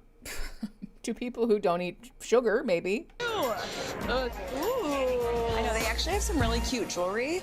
I was looking at some of them for tomorrow night. I was like, ooh, some of the black pieces. I've been waiting for the perfect opportunity on this trip to pull Demi aside and talk to her about what she said about my salon and my business. I think this is the perfect opportunity. I've just been dreading this conversation because I'm really hurt by it. I don't understand why my best friend would say this about me and something I'm so passionate about. And it makes me wonder if I really know the real Demi. Jesse said the perfect day to No, but do I thought this. we should talk a little bit. I guess my question for you is what actually happened on the phone call? Because Taylor told me a version, but I want to hear your side too, obviously. Yeah, so like the way that she was making it sound was like, Jesse's terrible at color. Yeah. Do not go to Jesse. Like they're awful, which I never said that. How do you feel about it? And like where's your head at? She was, you know, telling you she was going to come to me, and your immediate thing was like, wait, hold on, don't go there. So for me, that's hurtful to hear because it's like she was telling you she was going to come to me, and like your immediate thing wasn't to just be like, oh, you're right. Like she has a full salon that's well known over the country. story. Like, it's not like I just opened a one chair salon. I'm doing my best. Like, it almost felt like you were taking business away from me. And so it just was like, oh, to hear that, especially after everything I've done for the girls in this group. Free hairstyles, free hair every time you need it. I curl all of your fucking hair every time we go anywhere. Like, I just feel like I get so taken advantage of. Like, it just sucks that I do everything for everyone. And like, then to just have my business be shit on, like, sucks. I'm bend over backwards to try. Okay, so couple of things. Yeah. Having this conversation in the middle of this market makes me want to die, but also that we're filming this in the middle of a really busy tourist area is a choice. Okay, I guess the thing that I want people to take away from this is that if we find ourselves in this situation where we feel like we're getting taken advantage of and we're doing everything for everyone, then we need to take some steps back, right? Because if we realize or recognize, I feel like I do everything for everyone and no one reciprocates that for me. And so as soon as someone says something, does something, whatever, now I'm like ready to hit the roof. We have some unprocessed emotion and some resentment probably that needs to get dealt with, because that's a boundaries thing, right? If our boundaries are such that we don't put a foot down when people need something, want something, whatever, and then when we don't feel like that's reciprocated, now we feel like we're being taken advantage of, our boundaries are not in the right place. You know what I'm saying? We need to like move that a little bit so that, I guess the point of this, don't ever feel like an asshole for saying, I'm not giving emotion, time, energy, whatever, that I wouldn't be happy to just give with no expectation of like return on investment, right? Because A, that's not how relationships work, but B, that's a recipe for resentment. We should be giving, feeding into, loving on our people in a like sort of freely given way, not because we expect anything in return, even if that thing in return is like acknowledgement or like, you know, if you don't tell me that I'm doing the most, then now I'm upset at you, right? Yeah, resentment means I've overextended myself in that relationship or area and I need to pull it back. Exactly. Thank you, Christine, for being much more succinct about it. Waiting for somebody to yell, take ownership. Okay. 38:32, pressing play in 3, 2, 1. To make everyone in this group feel good, and I never get that respect back. I feel like I never get anything back. And I hope you know that my intention, and even with what I said, was not shitting on your business. It was strictly it is. Like, it feels that way for sure. I hear where you're coming from and I understand, but I want you to know that the way that it was spun and twisted, like her saying that if you go to Jay-Z, plan to cry or whatever, if you don't want to cry, don't go to Jay-Z. Yeah. That was never said, and it wasn't said in that way. In this moment, Demi said, I hear you and I understand, and you're wrong though. That's not helpful. This, again, Demi is like a professional accountability dodger. Okay, 39 minutes even, pressing play in 3, 2, 1. I am feeling betrayed and kind of deflated. Hearing her explanations makes me feel worse, to be honest, because I don't think she means her apology. She's blaming it on other people. So it has opened my eyes to a lot of things. And it does make me wonder if Demi is the cancer in this group. I think I'm going to put a wall up and keep a little distance from her moving forward. Mixing friends and business is really hard. It is hard for her. Yeah, but Demi, what did you say exactly? Also, if someone's apologizing to avoid getting in trouble as opposed to making a genuine repair attempt, then that apology sucks. You're allowed to be mad at that. Or about that, rather. Okay. Hello. I had to pump my milkers. Oh, your milkers. Oh, we didn't show you guys the poem we had written about MomTok. Any poem, any topic. Pick a topic and I'll type you out a poem. Friendship at a crossroad. Yeah. Where friendship collides, walking through time, ringing our sacred bells. We found each other when the timing was right. This is our journey. This is our flight. Sounds like a witching spell. I know. Let's all chant it. Yes. Does it not remind you of Young Women? When you're like, daughters. how does it even start? I can't remember. We are daughters of our Heavenly Father who loves us and we love Him. We will stand with witnesses of God at all times and all places as we strive to live young women's values which are faith, divine nature, individual life, knowledge, choice and accountability, good works and integrity. Wow. Layla was just sitting there going, hold on, let me see if I can rewind. Strive to live the young women's values which are faith, divine nature, individual worth, love, hate, spell. I know. This sounds like they're casting a spell. Does it not remind you of Young Women's? Daughters. How does it even start? I can't remember. We're just going to mute it because I don't want to listen to it again. I feel like I'm being subjected to a trance. Hold on. I just want to pause so I can show YouTube also. Okay. Also, there was a close-up of her face, but that, I think, suffices. Now that Jen is gone, gotta find a new scapegoat. Exactly. Yeah. Taylor's not here. Gotta find another one. See?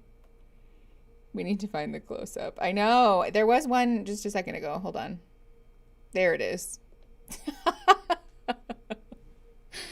It sounds like a prayer, maybe? Or like, it kind of reminds me of the, what is it called? Nicene Creed? Is that what it's called? I can't remember. Oh, Alyssa Grenfell absolutely went over this part. Interesting. Yeah, it sounds kind of like the chants that the Catholic Church does also, which is the only thing that I can relate it to.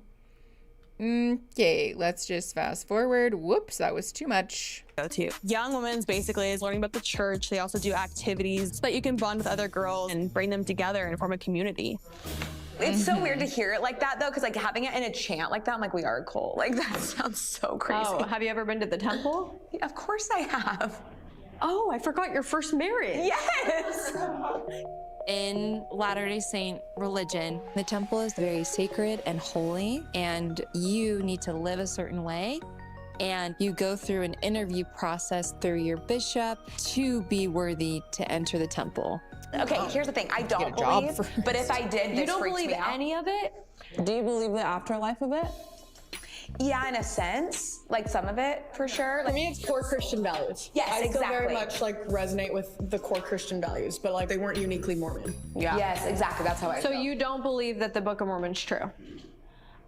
Yeah, I feel like, how do we really know? Like, Hold on, Dog Dash is here. I have to unlock the door. Give me 1 sec.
Okay, hi everyone.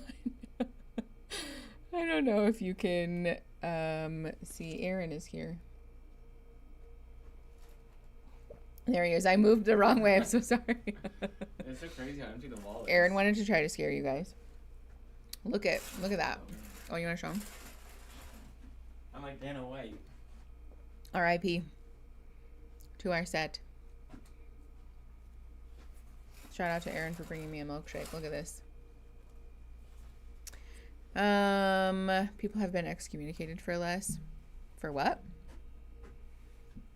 If you're hot, they're not.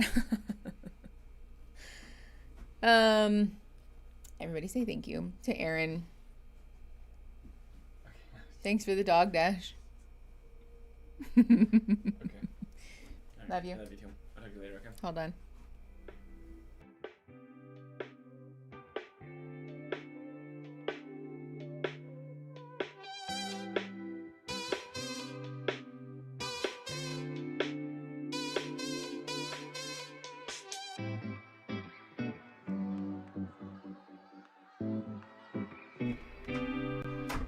Okay, we're back. Yeah, hold for kissing break. I think it's weird. I don't want you guys to like, because I don't want to kiss on camera. That makes me uncomfortable. But then the idea of you guys getting to hear it but not see it feels worse, like weirder somehow. I have seen that actually. Yeah, you're not supposed to talk about the temple because it's like bad or something. Hold on. My hair's all fucked up. Freddie's reminding me of that Paul and Morgan vid. Oh my god, no! Don't ruin Freddie's for me. It's chocolate. The only acceptable milkshake flavor. Yeah, don't ruin Freddie's for me. These french fries are so good. They're teeny tiny little french fries. But they're delicious, look. Like little shoestrings. There's a bug in here now. Go away. Please, for the love of God. Ugh. I hate bugs. But especially ones that fly in my face. Okay. Please not the children's choir. Okay. You can buy whole bottles of their sauce and seasoning? I did not know that. Okay.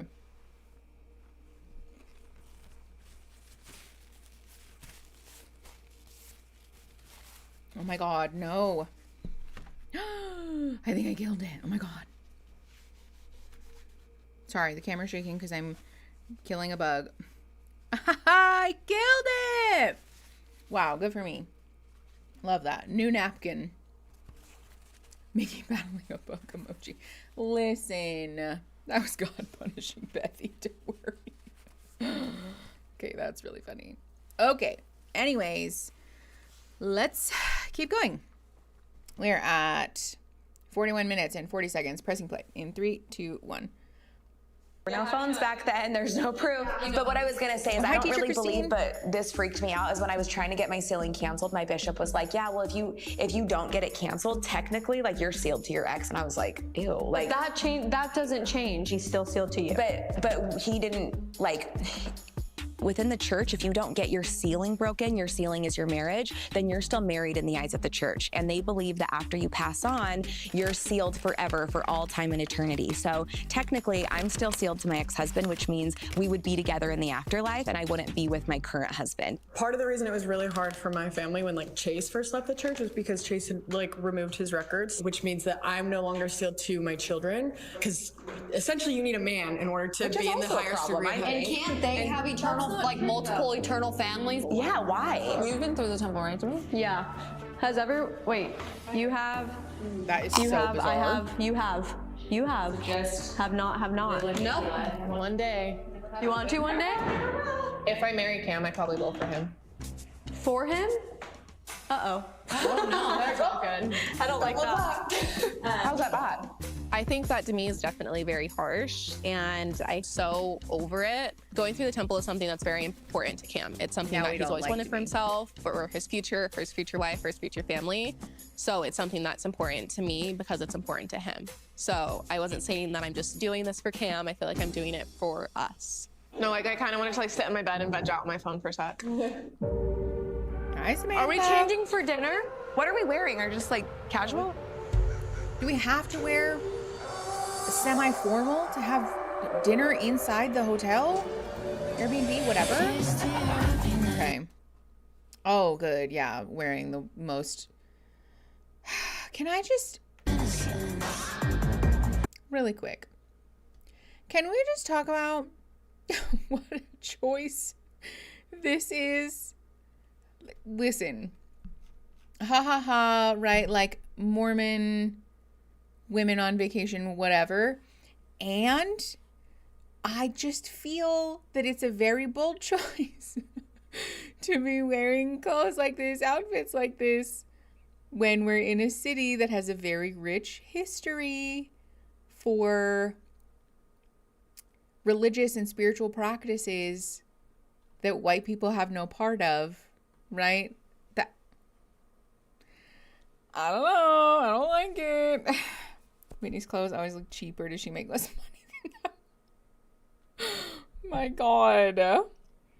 Honestly, if you want to wear formal for no reason, power to you, go girl. That's fair. The fairy librarian, you're right. People should be empowered to wear whatever makes them feel good. That's true. But actually, no, I think you're right. Yeah, Whitney got that crazy Bellezza deal for one picture. All of these women are making a lot of money, like a lot of money. So I don't think anybody is poor. Okay, 43 minutes and 37 seconds. Pressing play in 3, 2, 1. Glamour shot situation. Fun.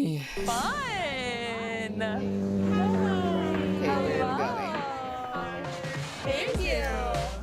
Apothecary. Ooh, All that ails you. cute. We're going to the Vampire Apothecary for dinner, and I feel like this is the perfect send-off from New Orleans because it's very vibey, it's a part of the culture. I don't feel like the Mormon church really likes stuff like this. Drinking blood, I'm not sure if that's against the word of wisdom, but if I had to guess, it would be a no. But hey, we're in NOLA, so we might as well live it up. Well, my question for you, since you're kind of like up and down with some of the people in the group, are you going to invite everyone to your Christmas party then? Like, is it a MomTok event or no? I'm throwing a little Christmas soiree for MomTok, and I'm really excited. I've put a lot of thought and intention into the night. I am just hoping that it's positive and that we're able to end the year on a high note by having the people there that I feel like genuinely deserve to be there. Brett and I are hosting that, and he is like he's equally as unhappy with Taylor as I am. And to me, it's like, just hit the road. Ooh, the thing. So I want to get you all started with our virgin blood bags right here. Also made with real virgin blood.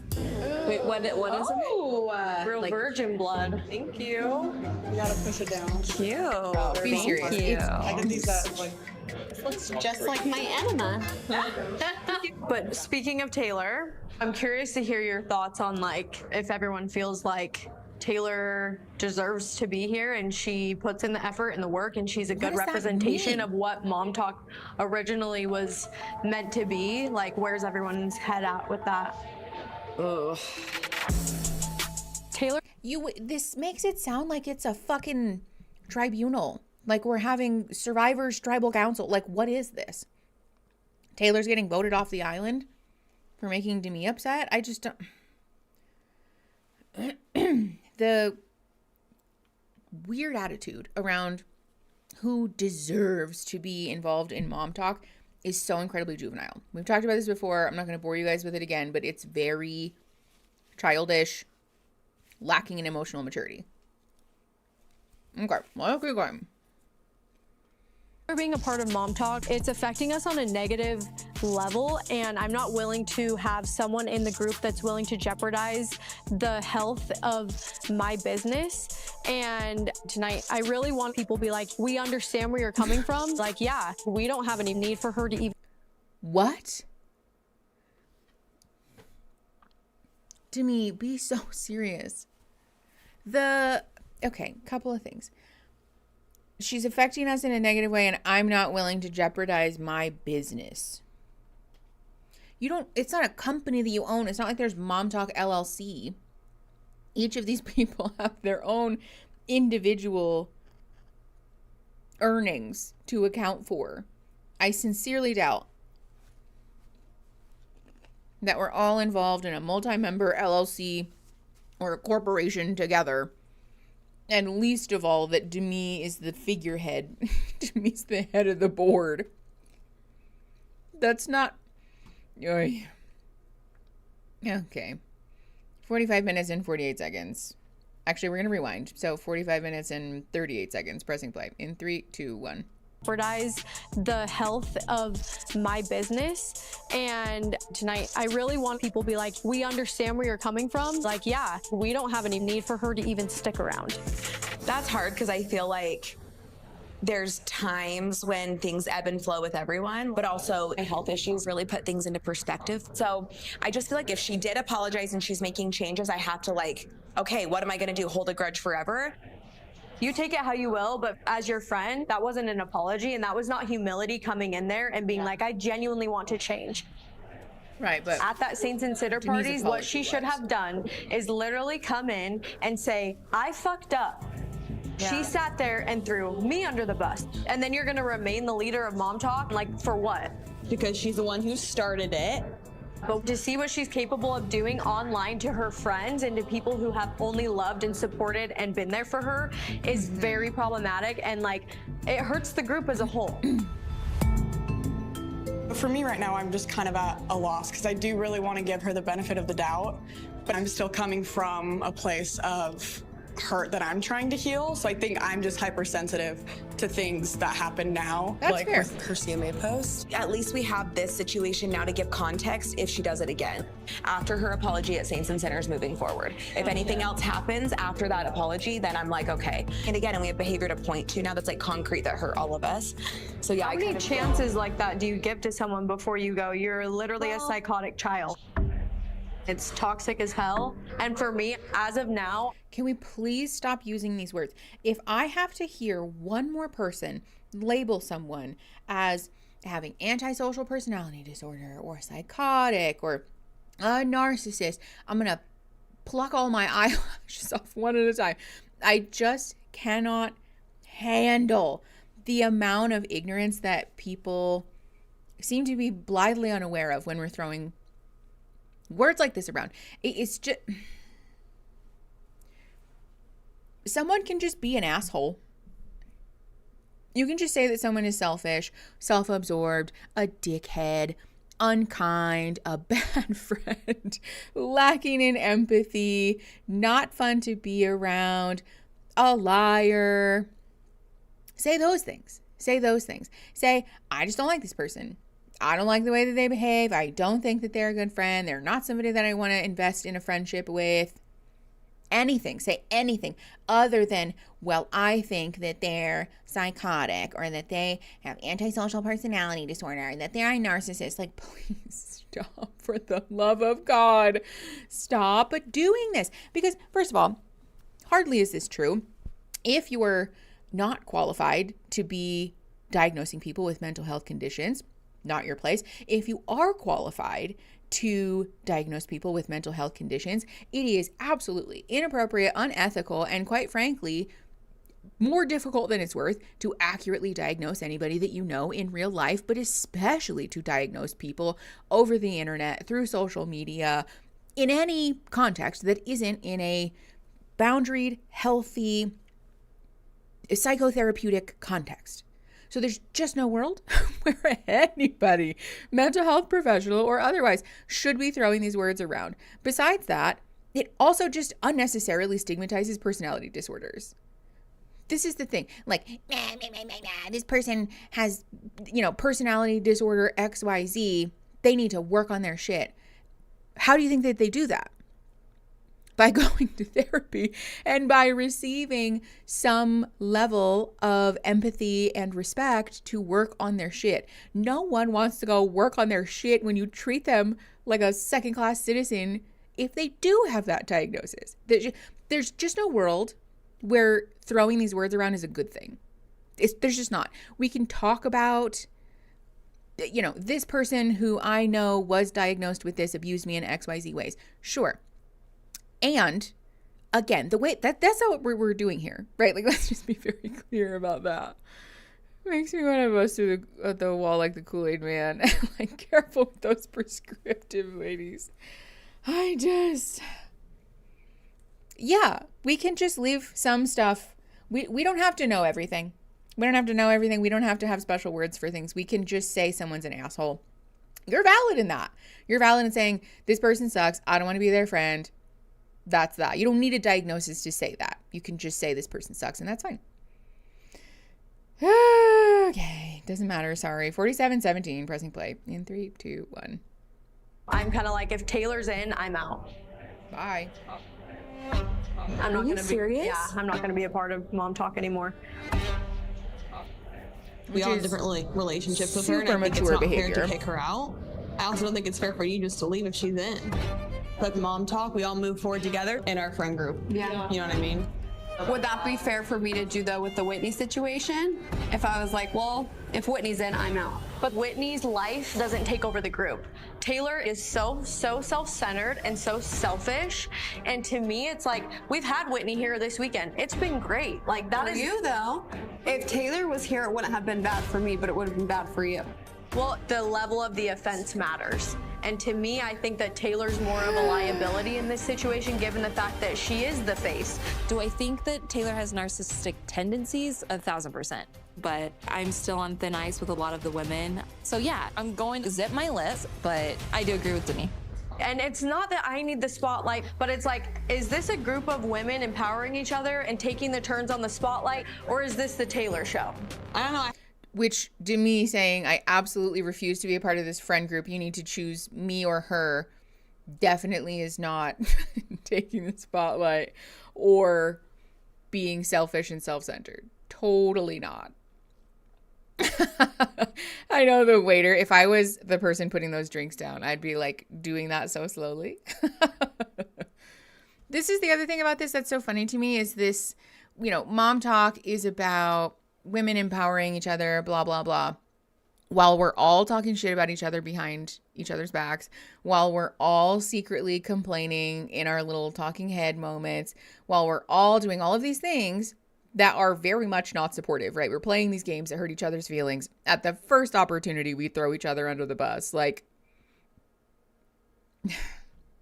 also Demi's face when people weren't like, oh my God, no, if you're going to leave, then we'll kick Taylor out.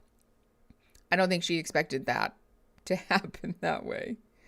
Hold on, let me see if I can rewind to show. I almost said Facebook. Ew, hello, to show YouTube.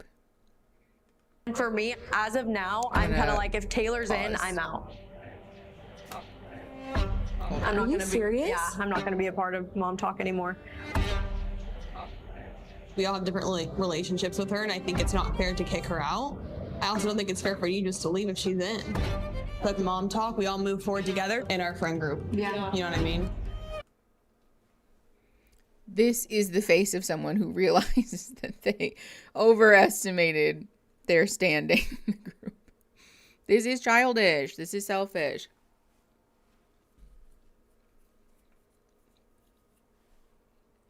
So sorry, you guys have to listen to me too. Let's keep going. 47:58, pressing play in 3, 2, 1. But it would have been bad for you. Well, the level of the offense matters. And to me, I think that Taylor's more of a liability in this situation, given the fact that she is the face.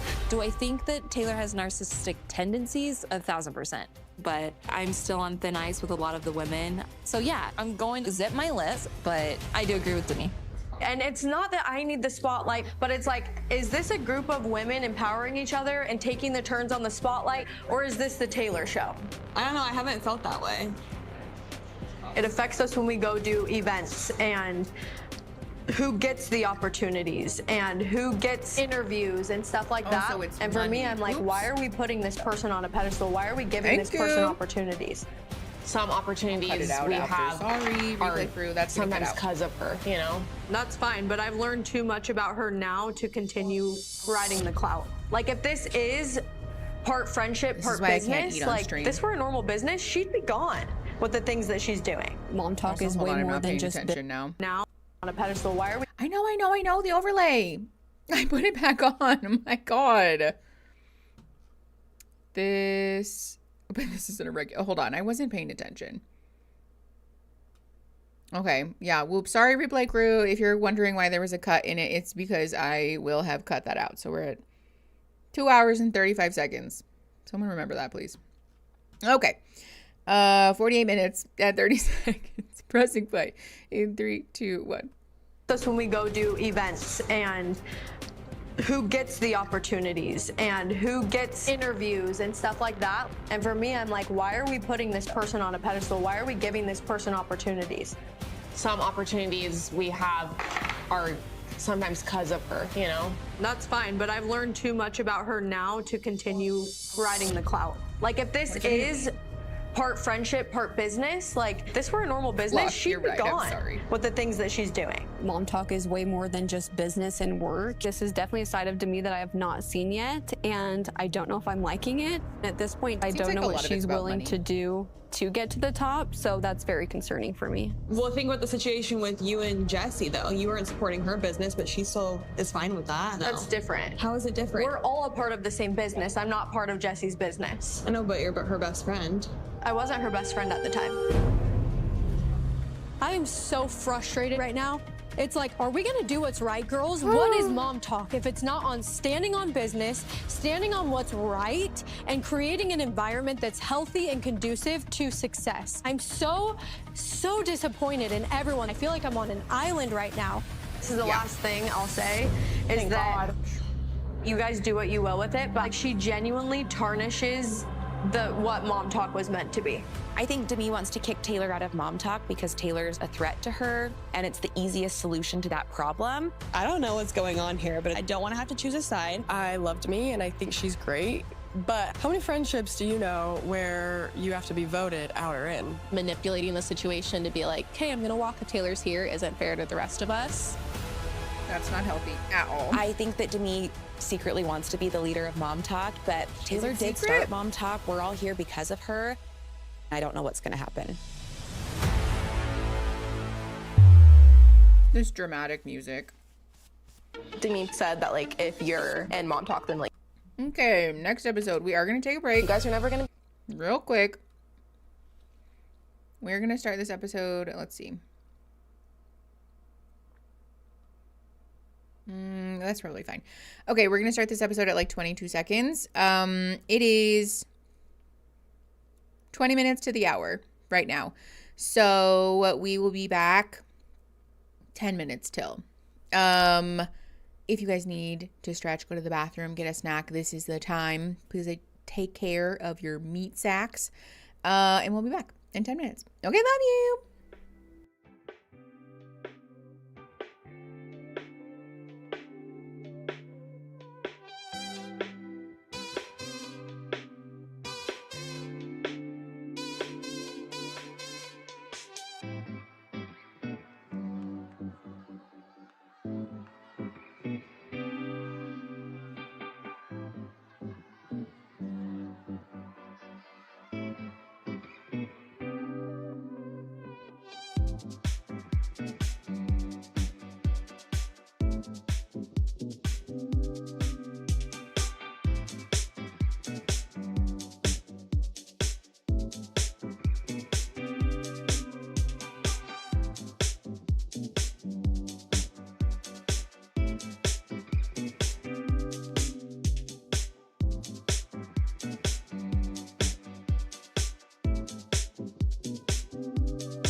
Everyone.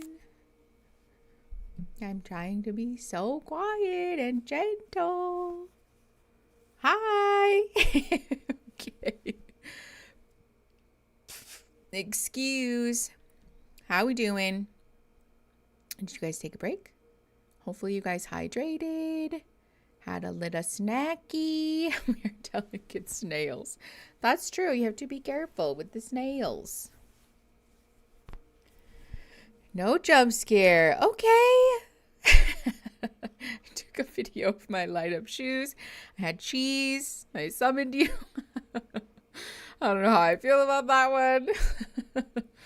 No, oh my gosh.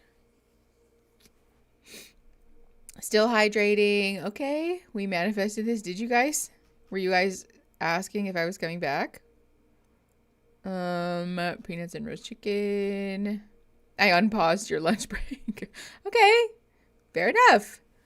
I'm good debating on spending something limited funds on food. Okay.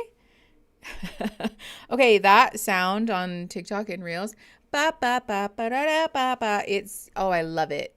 It's such a little brain, like a little ear candy thing. I love it. It's so fun. Please pity me. I forgot I had another patient and it's another 5 hours. Oh, Christine. I'm so sorry. I do not pity, but empathy. That sucks. Hydrated, but no break because I'm at work. Oh, Chris BB is rude. How dare your job make you do the thing that they hired you to do? Trying to decide if I want to get a milkshake. Do it. If it will make your day better, Danny, then you deserve it. You earned it. Joe, same brain. It does. It scratches the brain just right. That's my alarm tone in the morning. Okay, wait. Actually, Erin wanted me to tell you guys because I needed to change my alarm sound every so often. You know how you have to change it because otherwise it just like doesn't hit right, or you like stop hearing it. You know, that was happening to me. So I changed it and was looking to see because you know how like back in the early 2000s you could set your ringtones and your alarm tones to like whatever as long as you had the little sound on your phone. So, you know, we would sit and like record things next to the boombox and stuff. I was like, surely you can still do that, right? Turns out they make you pay for it. So I downloaded Abracadabra by Lady Gaga, of course, and set that as my alarm sound. Turns out don't buy the sound or the song, rather you have to buy the tone, the ringtone from the tone store. But I set that as my alarm and it is so loud. It is so scary. I would show you guys, except that the stream would get copyrighted for sure. So we will not be doing that. But It is so loud, and sometimes it takes me a little while to like wake up and turn it off. So there was just 2 minutes this morning of the same 30-second clip of Abracadabra, and Aaron was so annoyed. But now I kind of want that sound. How did you get that tone? Citrine, do you have an iPhone? Please report back. Tell me things. I'm getting fries as a treat. Ooh, that sounds so good. Mine is Astarian yelling at me to stop being lazy. Get up. How did you do that? Does someone teach me things? Someone teach me things, because I'm confused. I don't know how you get those. I used the Cowboy Bebop theme for my alarm clock. I've never heard that, but I know that I'm like aware of the show. It becomes part of my dance party in my dreams. Me too. Yes. I was like, why are you putting these Pokemon in the chat? It's Abracadabra. Fair enough. Well played. Yeah, someone please explain to me how you do such a thing, because I want that. I want to do that. I use the app Zedge. Hold on, I'm writing this down. Because I'm old and also have doo-doo brain. Zedge. For alarm tones. iPhone and Android. Okay. People that use their phones as their alarm clock scare me. Why? Wooflip, what do you mean? What's this? Conan Gray, Never Ending Song. Oh. Okay, how did you do that? That looks like an Android. I feel like that is not available to me. Cowboy Bebop. Okay. I've never watched Cowboy Bebop, but now I'm like, maybe I should.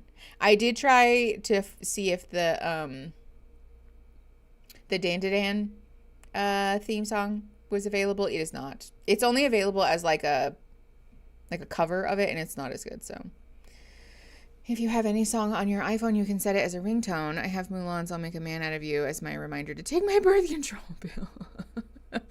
It'll play the entire song. Really? I tried to do that, but it didn't work. Okay. I'm going to look for it, because I also really wanted to set it's an older Beyonce song, Grown Woman. There's something about the like little stuff underneath, you know, like the little ear candy things that just, again, scratches my brain in the best possible way. Okay, yes, Christine, please do, because I don't get it. Alarm. Zedge is also a good app for ringtones. Okay, yes, I have both of these things written down. I will be looking at that later. Thank you, guys. This is why we ask stream things. Y'all know everything. You know everything that there is to know. Okay. Ooh, fun pins. My husband has the get the fuck out of bed bitch. I know. I feel like even though I'm not a lesbian, I feel like the Let's Go Lesbians would hit different in the morning. That would be fun, you know? Let's go, lesbians. Let's go. I feel like someone should edit that to have something besides lesbian, so I don't feel like a fraud, you know? Okay. Anyways, let's get back into this episode. This is the last episode. There is going to be a reunion on July 1st, but I will be in the middle of moving, so we will look at that, or we'll watch it together. Later date. By that time, I'll be in a new house, actually. That's crazy. Ooh. Okay. Let's keep going. We are at 22 seconds of episode 10, which is the last episode. Pressing play. In 3, 2, 1. Hi. How are you? Oh, I'm good. I brought you a little present. Oh my gosh, I need you to open it. Just because you weren't at the girls' trip and we missed you, so I wanted to bring you something back from New Orleans. That's so nice of you. Open it. Look at it. Let me hold, baby. I feel really bad that I didn't stick up for Taylor at the Saint and Sinners party and in New Orleans, and I'm honestly really sick of Demi's behavior recently, and I want to make up for not being able to stick up for her and be a better friend, and that's all going to start with beignets. How was the trip? It was good. Yeah. New Orleans was definitely different. Oh, beignet mix. Oh, how fun. It's like you have New Orleans at home. Cute. You didn't even have to leave Utah. Thank you. Do you want me to grab him back, or? Honestly, I'll take him. Okay. I'm obsessed with him. Adore him. Single mom life? So freaking hard. Yeah. I just know he's like Atomic so Crouton, tired, yeah. but he fights sleep. So. Tag me. So like, what was your Tag me in things. reasoning for not coming? I just feel like with the Saints and Sinner party, I felt very like alone. So I feel like I didn't want to go into a trip being in that same spot. And then I feel like with Demi, like bringing up like my lowest point in my life is just insane. So should we talk about the way that you treat your boyfriend? It's not okay.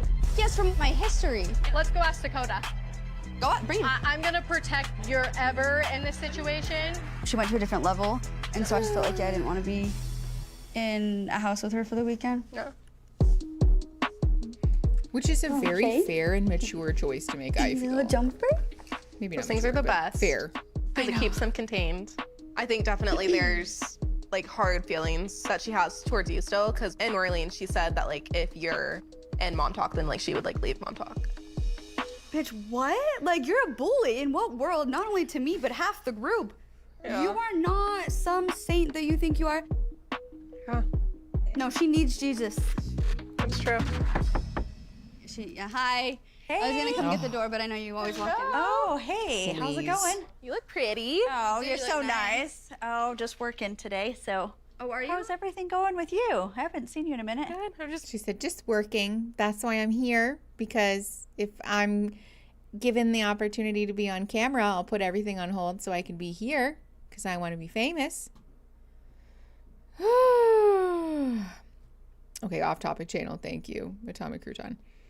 The show reminds me of why I'm scared of people. I don't understand what relevance this conversation has to Leanne, but whatever. I guess she's here now. So 2 minutes and 38 seconds. Pressing play in 3, 2, 1. Filling her in on New Orleans drama. Oh, was there a lot of drama? I think just Demi has a lot of very harsh feeling towards Tay right now. And just basically like her general consensus was just that if Taylor's in MomTok, she doesn't want to be in MomTok. No way. Yeah. Oh my, well, let her go. Hey, buddy, you want to get out? I'm trying to talk. You said I am a musician. He's so cute. So I guess, but with that being said, I feel like it's gonna make things like super awkward that she's throwing the Christmas party. But it's like her thing. Speaking of which, you're not invited. What? Babe, I don't think you're gonna go to that. Why? Why did we say it like Demi that? probably doesn't want you there. Then why did she invite me? I think that she may have accidentally invited you. That she maybe forgot you were on that group thread and then sent out the invite. I don't know what he's trying to do or where he's going. Did you already buy your dress and everything to go? Yeah, I had everything planned. That sucks. Yeah. It's obviously unfortunate because it's just like, I feel like she's trying to turn everyone against me and I don't like that. I wouldn't either. The only thing less Mormon than being uninvited to a Christmas party would be uninvited to a baby blessing, and both have happened to me. And I feel like karma's a bitch, so I'm gonna let it do its thing. I'm not gonna tell you not to come to the Christmas party. I think that's your say. You're a grown woman and you can make your own decisions for yourself. But I will say that it probably won't go over well if you do come. Or I can just go crash their party for you. Leanne. I'll put my boxing gloves on. Just kidding. I would never really want to go to a party that I'm uninvited to, but I'm not letting Demi off the hook that easily. If you want to push me out, you're gonna have to say it to my face. Okay, like, come on. We were doing so good. We were being mature, sort of. Oh, sorry. I didn't show you guys Leanne's extensions. Hold on. I'll rewind really quick. Hold on. Let me find a still. It's muted, so there you go. Just, it's something. The only expert at my job today, so I keep getting swamped. The last thing I remember was Dog Dash dropping off a milkshake. Not that much, to be fair. Okay, here we go. Oh wow, we're just like really getting right into the Christmas party. Okay, overlay. I almost did it again, you guys. My God. Okay, thank you. All right, 5 minutes and 10 seconds. Pressing play in 3, 2, 1. Oy, oy, oy. Okay, very dramatic music. Book on salvation. Oh, good. More music. Yeah. La la la. Christmas themed. More TikTok overlay. Cool. Cute. The Lake House Restaurant. Okay. Nope. Okay. Just more weird fake Christmas New Orleans, music. it's just been so noisy and chaotic, and I'm wanting to Too wrap easy for up Mob the Wife year era. of MomTok in a positive way. I know. Yeah. Another event. Lovely. Shut up. You look stunning. You look amazing. Oh. I love this color on you. Hi. Hello. Welcome. Hi. No, like literally, I Whitney's don't know style who you are. mystifies me. I'm like weirded out. I'm like, you really don't look like yourself. I have vocally expressed how I don't really see a need for Taylor in MomTok. I don't know where everyone else kind of falls in with that, but I am just hoping that this night proves we're better off without her and that we can experience a new place that we've never been before. Oh, they got Which is blankets. weird to me. The You lake, with the helm. So the snow. To me, even the red coat. Yeah. You're so monochromatic today. You look like a mob wife. I know. So fancy. I know. I'm glad you guys were on board, fulfilling my fantasy. Everyone looks so cute. Oh shit! Are you okay? Down. No. Hi, how are you? Oh my God. He's inside feeding Billy. Okay, we have to go inside. Like my toes are literally gonna fall off. Hi. Oh my God, you look amazing. You guys look amazing. I'm gonna bust out some champagne for those that want it. I know you two are pregnant. We get first dibs. Yes, thank you. I love champagne. Did you get real champagne? Yeah, I did. I've never had champagne. Can we do a little toast really quick? I always feel like these events are supposed to be fun, but Demi's basically trying to kick Taylor out of MomTok, and it's putting all of us in an uncomfortable situation between her and Taylor, and it just doesn't feel fair. Thank you all for coming tonight. This was such a special night. Cheers to another year of MomTok surviving and to many more years to come. Love you all. Merry Christmas. Hold. Perfect. P.S. Dad talk. So far, so good. Tonight is going amazing. Oh, more meatballs. Perfect. I feel like there's gonna be minimal drama because Taylor's not here. Yeah, here we go. And things are looking up for us right now. That is not Leanne. Oh wait, I wanted What are you guys whispering about? Oh, you know what our whole God. group is known for? Secrets. Okay, let's go set. I just know that Leanne did not show up with a gift. Hi, Leanne. Hello. How are you? Good, how are you? Good. Oh shit. What are you doing? Just coming to drop off a present. Do you come bearing gifts? Yes. Who is this for? For you, from Taylor. What the hell is Leanne doing here? Let your daughter fight her own battles, please. I would never be caught dead in this situation if this were my daughter. Did you just come alone? Yeah, I just came alone. Things have been nuts. Do you want to sit down and talk for a minute? Sure. Let's do it. This is such an interesting, weird situation. This feels like when she called you for not showing up to Taylor's shower. Leanne.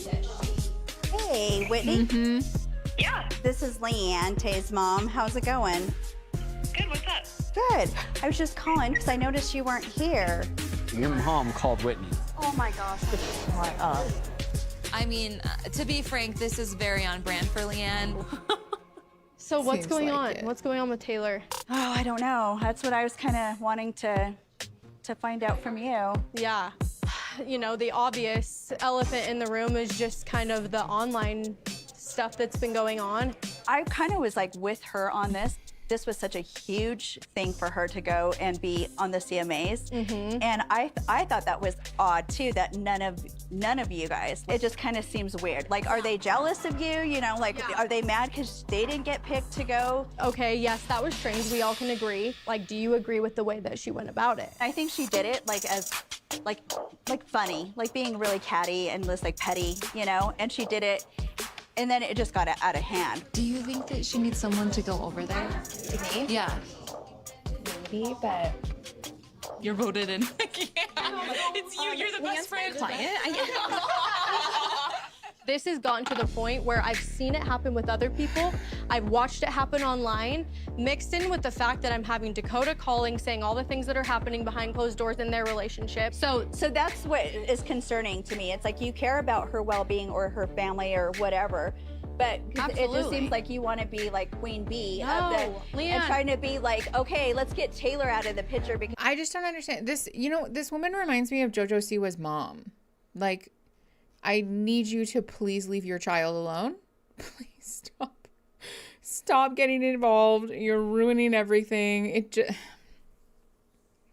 Is this a side effect of the emotional investment? Yes. This is very much the emotionally immature parent thing. And also the, like, I'm best friends with my daughter thing, right? This is poor boundaries. This is a lack of emotional maturity. This is a low level of emotional intelligence. There's just a lot of things going on here that are a real problem. The first of which I think is that Leanne, I don't know if she took this upon herself or not. I'm assuming that she did. But to insert yourself in a situation like this is never going to be helpful, right? Especially, again, with somebody like Demi, who seems committed to moving the goalposts and never being satisfied with anybody's answers for anything. So especially putting your child in this situation where you're further muddying the waters, it's not helpful. Yeah, that your daughter's friends are throwing. Yeah, picking a fight at a Christmas party that your daughter's friends are throwing is really a choice. The other thing about this too is that it's not just a simple, like, even if we're going to sort of look the other way for this really poor boundaried choice, it's not even a text message saying, hey, right, like, I'm standing by my daughter or whatever, knock it off.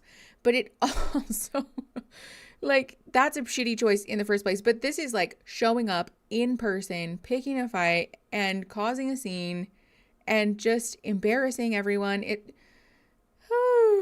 Leanne said she was going to do it in the scene with Taylor and Layla. Now we'll never know which of those things happened before the other. But yeah, she inserted herself.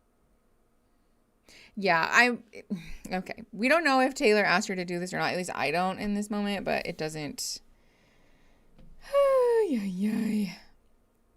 Okay. 10 minutes and 40 seconds. Pressing play in 3, 2, 1. Now I want to be Taylor. I've listened to Taylor's side for 3 years, and I understand that the situation at hand is toxic. That's where we're like, walk away. Like, stop doing it for the kids. Okay? Oh, yes. Okay, you're good? Yes. Okay, cool. As a friend, you should go try to see, like, what's wrong with you, Taylor? What can I do to get you, like, some help? What can I do to make your load less? I mean, she's a single mom. I hope you understood, and I've been a single mom as well, and I've gone through very similar things that she has. I have texted her over 30 times, just texting her to check in on her. Demi was a single mom for a month. Guess how many times she's done that for me? Demi was not a single once. mom for a month. Not one time. I mean, right now she can't. It's been 3 years. She is. I know, but she never has. She never has.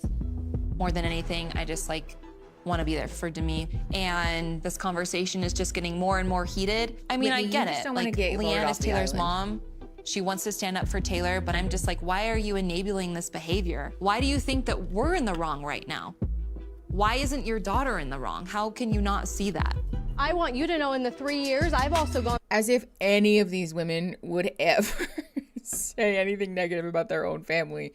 But also, again, Whitney supporting Demi here seems like it has a lot more to do with Whitney's desire to not be the one on the outs rather than genuinely agreeing.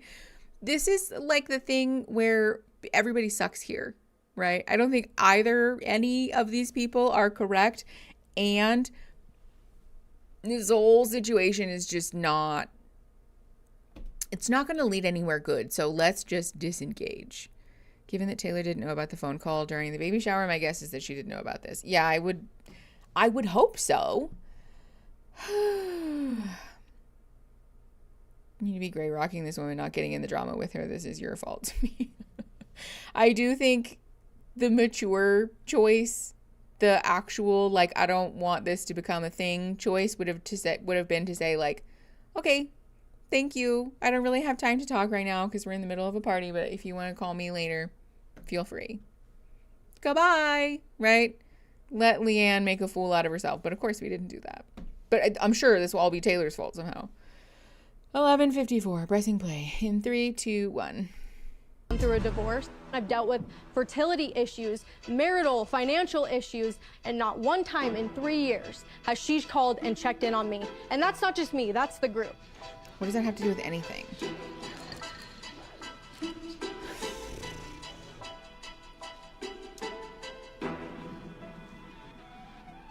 Now we're crying? Leanne's upset. She's like crying. Thanks, man. She is a great person. Like, she's the one that brought you guys all together, whether you think so or not. When she was in her deep.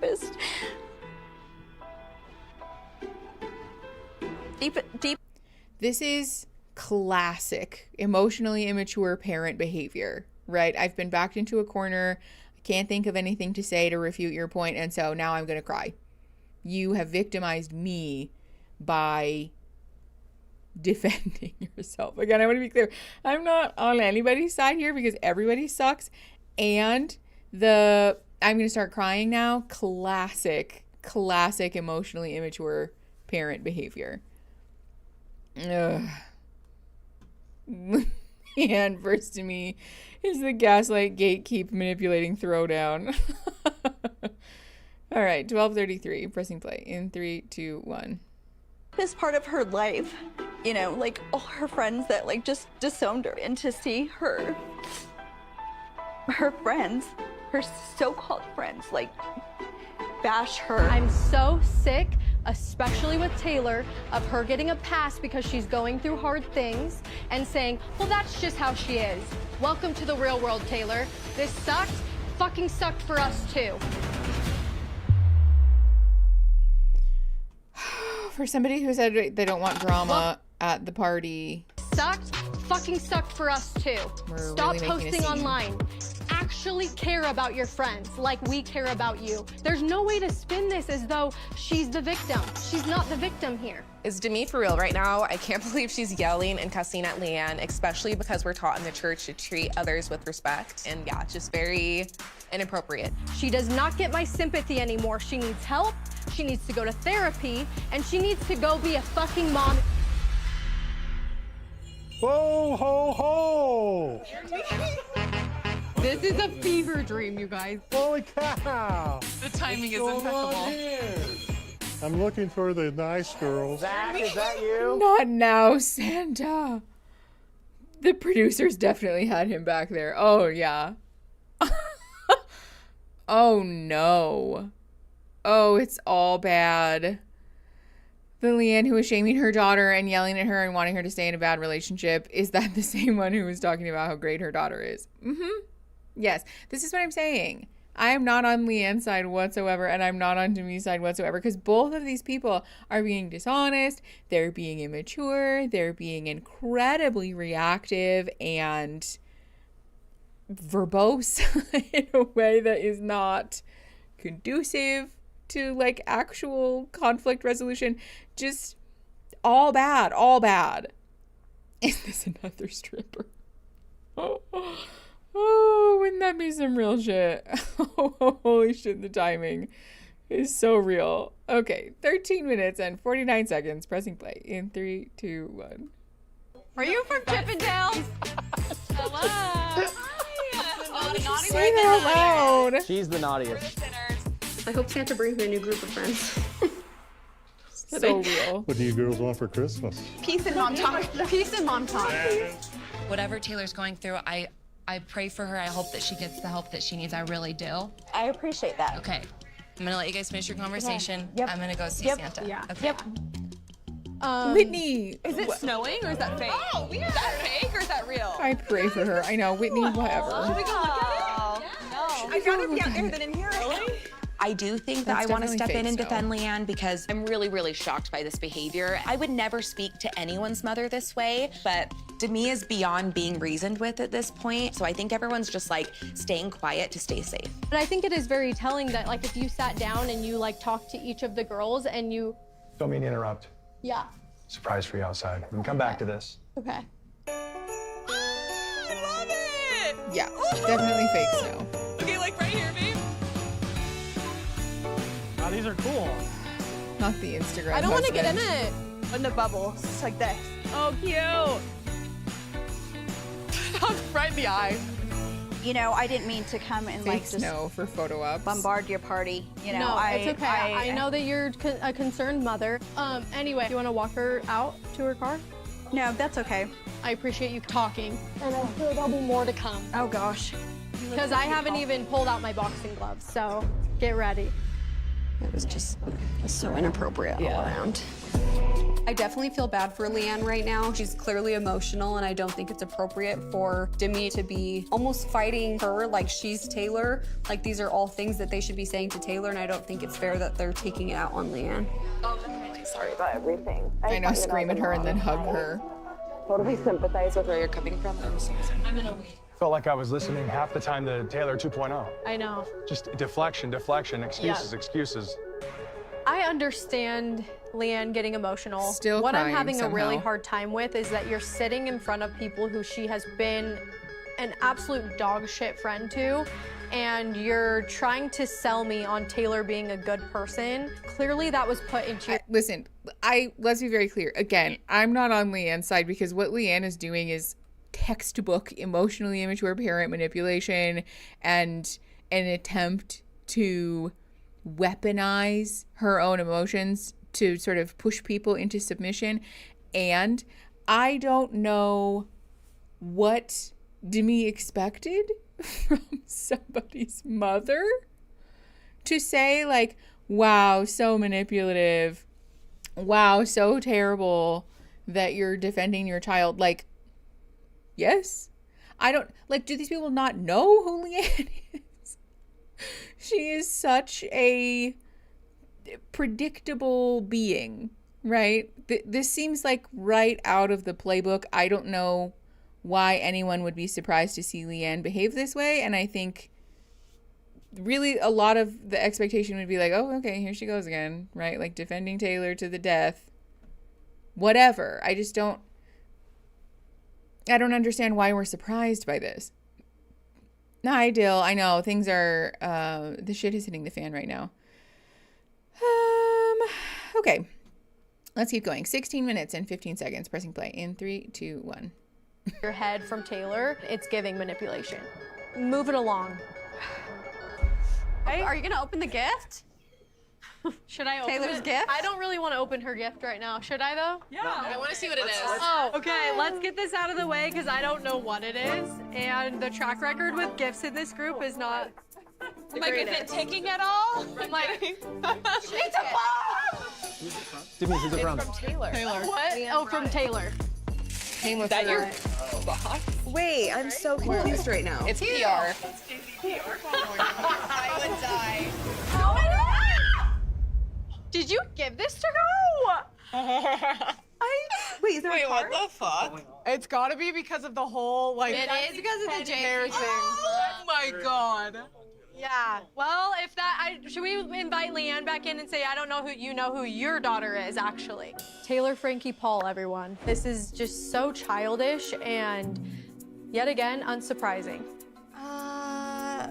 Well, my thought process was to gift me Jay-Z style hair products because I think everyone in MomTok should keep her at arm's length because if you can do that to your best friend, you can do that to any of us. Okay, again, here's the thing. Taylor, knowing that her mom was going to this party and gifting her this box of hair products from Jesse's salon is childish. This is childish. This is emotionally immature. Like, is it a little funny? Yeah. But this is not the behavior of somebody who's trying to de-escalate. This is fanning the flames. Again, is it kind of funny? Like, does the toxic, unhealed part of me think this is kind of a serve? Yes. But is it actually productive? No. No, and sending your own mother to this party is so embarrassing. I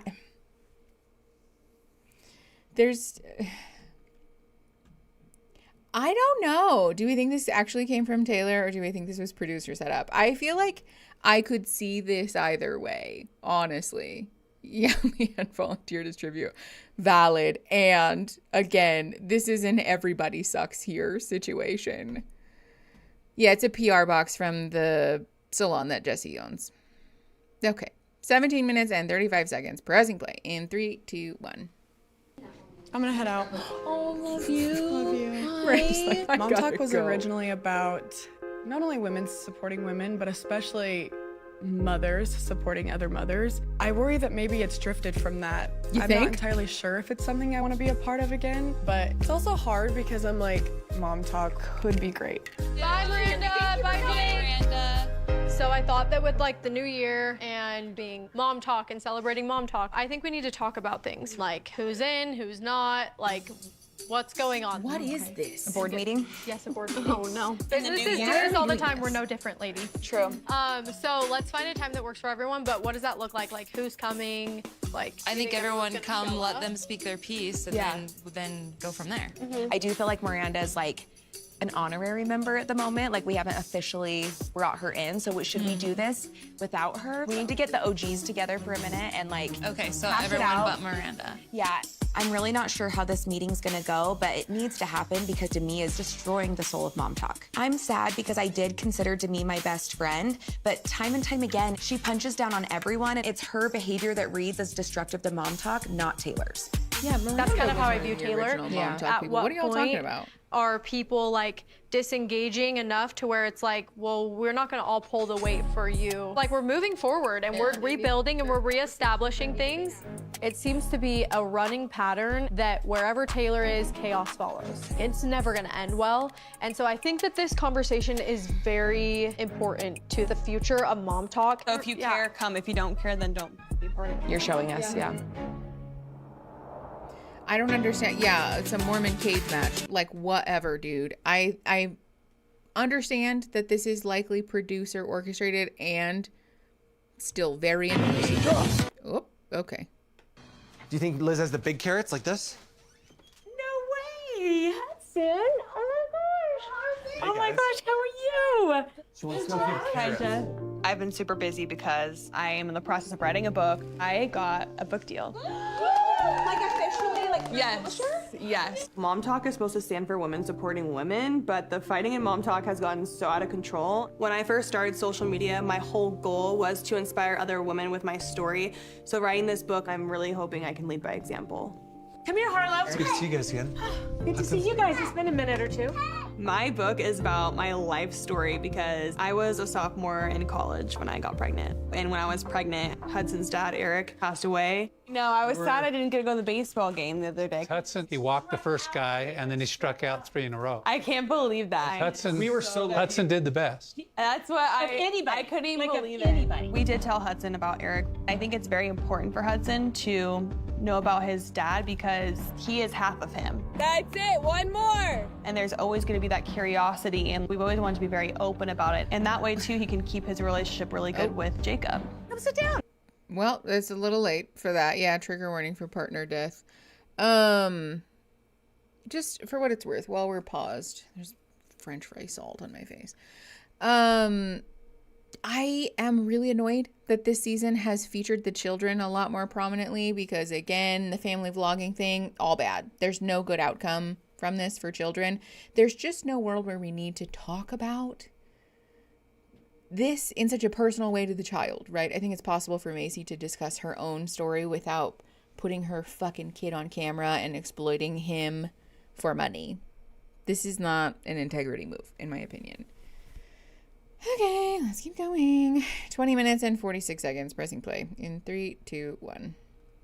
Yeah. So what are you guys doing? Oh, I'm excited that I could come see you guys and Hudson can see you guys. I was gonna say, like, I wanted to come too because I'm wanting to write a book. It's obviously a super sensitive subject with Eric and everything, but like he's a huge part of my story. I don't think I always dealt with my grief.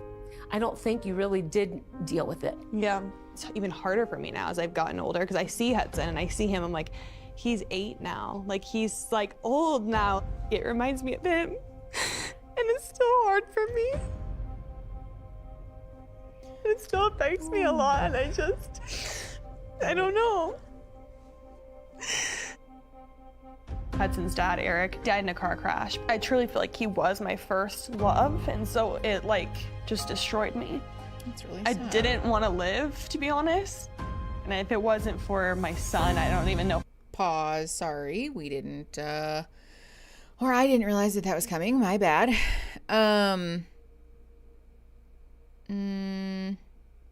Yeah, whoops. Yeah, sorry. Trigger warning for self-harm to the degree of unaliving oneself. We're just going to take a pause for a sec. This is really hard, though. This is a really heavy thing, obviously. But again, I wonder to what degree these people would be dealing with this more effectively if they were in the middle of this religious trauma soup in this culture that devalues therapy and mental health. It's called, what happened? Oh, food. Okay, let's keep going. 21 minutes and 41 seconds. Pressing play in 3, 2, 1. I'd be here today. I've never been to like the crash site because I think I'm scared to feel too. Because I'm like, well, I'm happy and like I don't want to feel sad. You can't move forward until you deal with it. I had so much grief and trauma from losing Eric, and I think I've avoided facing it for all these years because it's just been too painful. But I think it's time for me to feel the feelings, finish this book, and hopefully inspire MomTok in the process. You are the only... Okay, for what it's worth, this is a really hard thing. And using it as like a pitch to sell your own memoir is a choice. And again, we're like wrapping the kid up in the middle of this, which is just, yeah. Our traumas don't have to be inspirational. You don't have to turn it into something that inspires other people or is picturesque and makes good content. Your trauma and grief and sadness can just be. I think it should just be, for what it's worth. Okay, 22 minutes and 4 seconds. Pressing play in 3, 2, 1.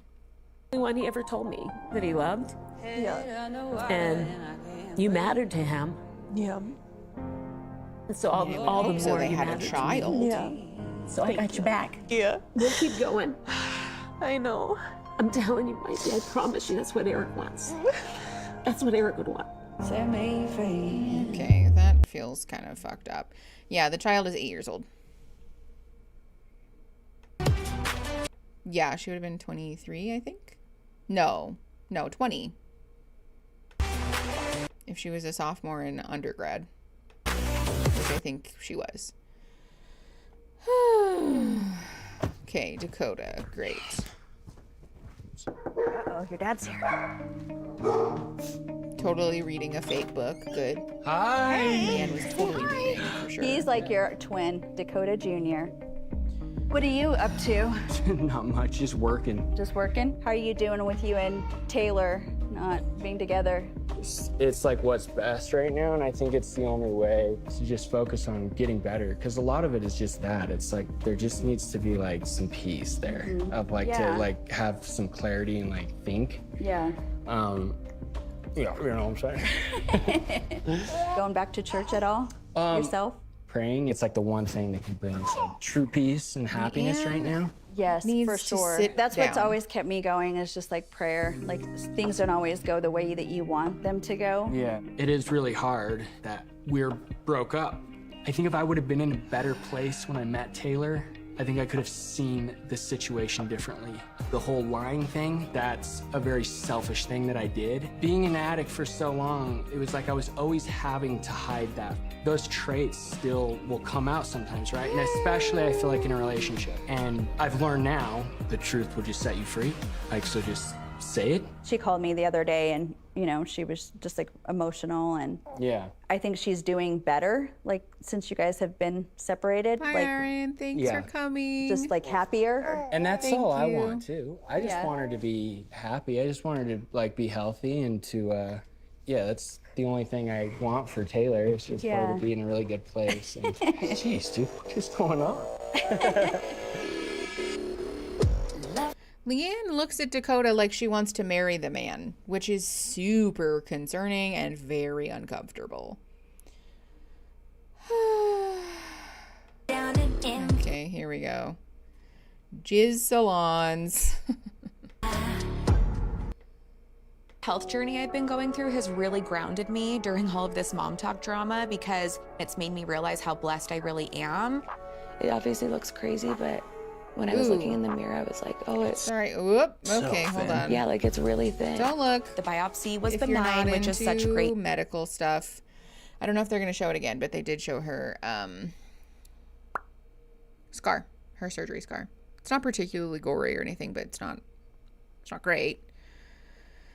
I wonder how the expectation of seeing someone again in the afterlife fueled those feelings. For Macy, I think there's definitely like some issues there, yeah. Anna the Fern. The salon is called Jay-Z, but there's like a line in the middle, which makes it look like Jizz Salon. So I don't know who workshopped that name, but we didn't do a very good job. It's Jessie Salon. Okay, 25 minutes and 7 seconds. Press and play in 3, 2, 1. News. Life is so short and it's so precious, and what's not important is us all yelling at each other as a group of friends. So leading up to this meeting with MomTok, I have seen very worrisome... That Stanley Cup, I think, said just Jay-Z, but it looks like just Jizz. Such great news. Life is so short and it's so precious, and what's not important is us all yelling at each other as a group of friends. So leading up...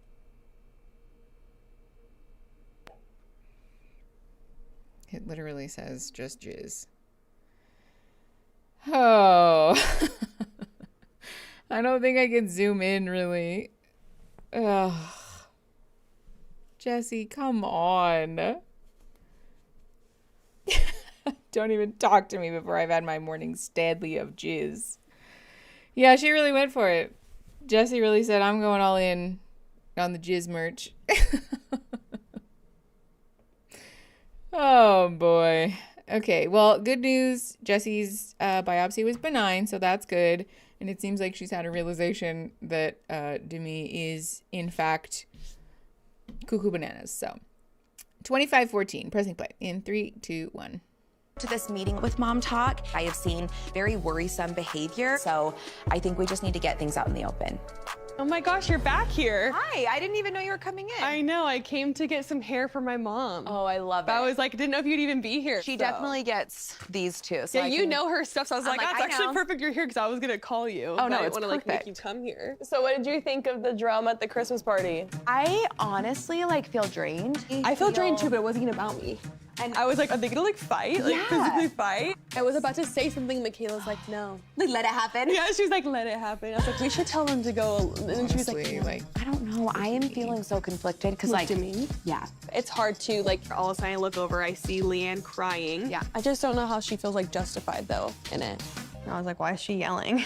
I don't know. I'm at a point where I'm like, I feel like this has happened so much with Demi, and now anytime I see her doing this to me or other people, I'm so triggered. Like, I literally feel like I have PTSD. Yeah. And I'm like, that's not a healthy friendship. No, like, friendship should not feel that way. No.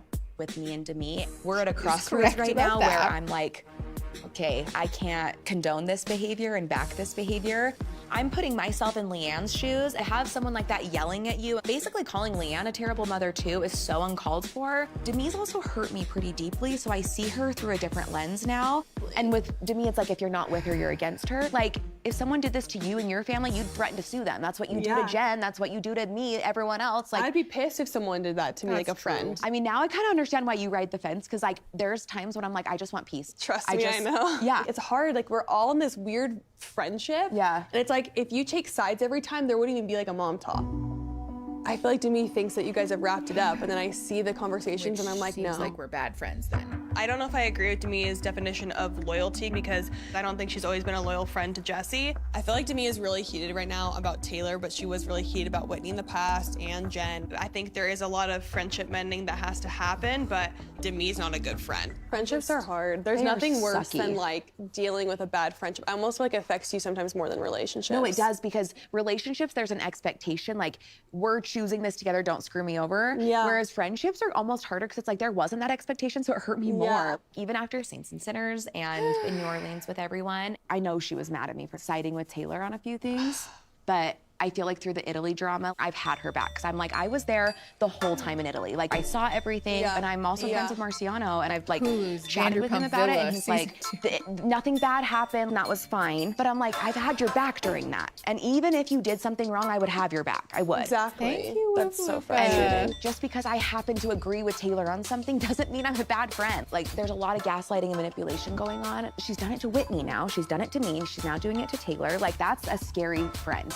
I don't know, I kind of feel like I'm at a place where I need to take a break from Demi. I don't blame you. I don't know what's gonna happen, and I'm like scared. Well, the real question is, are you still doing her hair? There's too much in life to be like worried about like a friendship. Like we have enough going on like as moms, and like even in your relationship, like yours is obviously fine, but like in general, we should be building each other up and not tearing each other down. I know. And I feel like it's not always like that in our friend group. 100% it's not.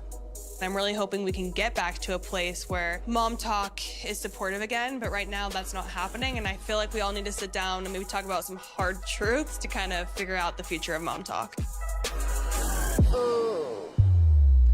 Or maybe we just take the L and accept that we're not a very good friend group and just move on separately.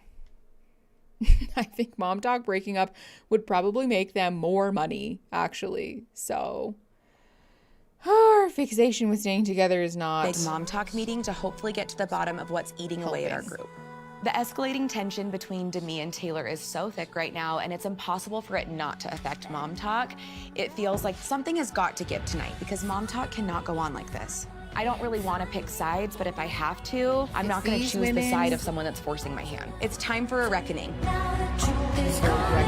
If these women have the opportunity to have a catered party, they're choosing it.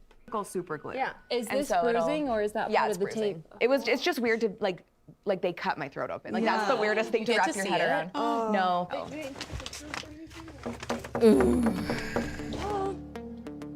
Oh, your best friend's here. Oh, come in. Your best friend's here. Come on. I am. I'm always late. Hello. How's it going? Hi, thanks for coming. This is so cute. No, I don't order. Oh, you can just put it wherever. Yeah, thank you so much. Should we go sit down? Yeah. Interesting. Things are already brewing. Hi. What's your status with Taylor? I feel like we're fine. Like we've talked, and like I feel like at this point, because she like apologized and she's been making an effort, and so I said that's all I needed to see. Yeah. But how are you feeling? Have you guys talked at all? Especially if it were a text. We haven't talked. No. Since Saints and Sinners? Yeah. That's been a long time. Taylor is on a path of self-destruction. She is now letting her bad habits and patterns bleed into how MomTok is perceived online. That's all of our business and reputation. To me, I don't think she is qualified in any way being the leader. I'm trying to get some sugar down my throat so I can put up a good fight. Because you haven't talked to them since your mom came to the Christmas party, right? Did she tell you about that? I heard. I was excluded from the Christmas party, so obviously my mom tells me the story, and the disrespect Demi has towards my mom and my family. Demi was so lucky that I was not there. It like, ooh. When I do argue with her, I will hold my own because I'm done. So do you feel like you guys need to have a conversation then? Like we don't need to do this. Cue her. Can we please just normalize not having to duke it out in order for a relationship to be officially over and done with? Sometimes walking away and saying nothing actually is the most mature way, the least traumatizing way to call it quits. Just this whole Hey, whoa, hellfire. Absolutely not. Absolutely not.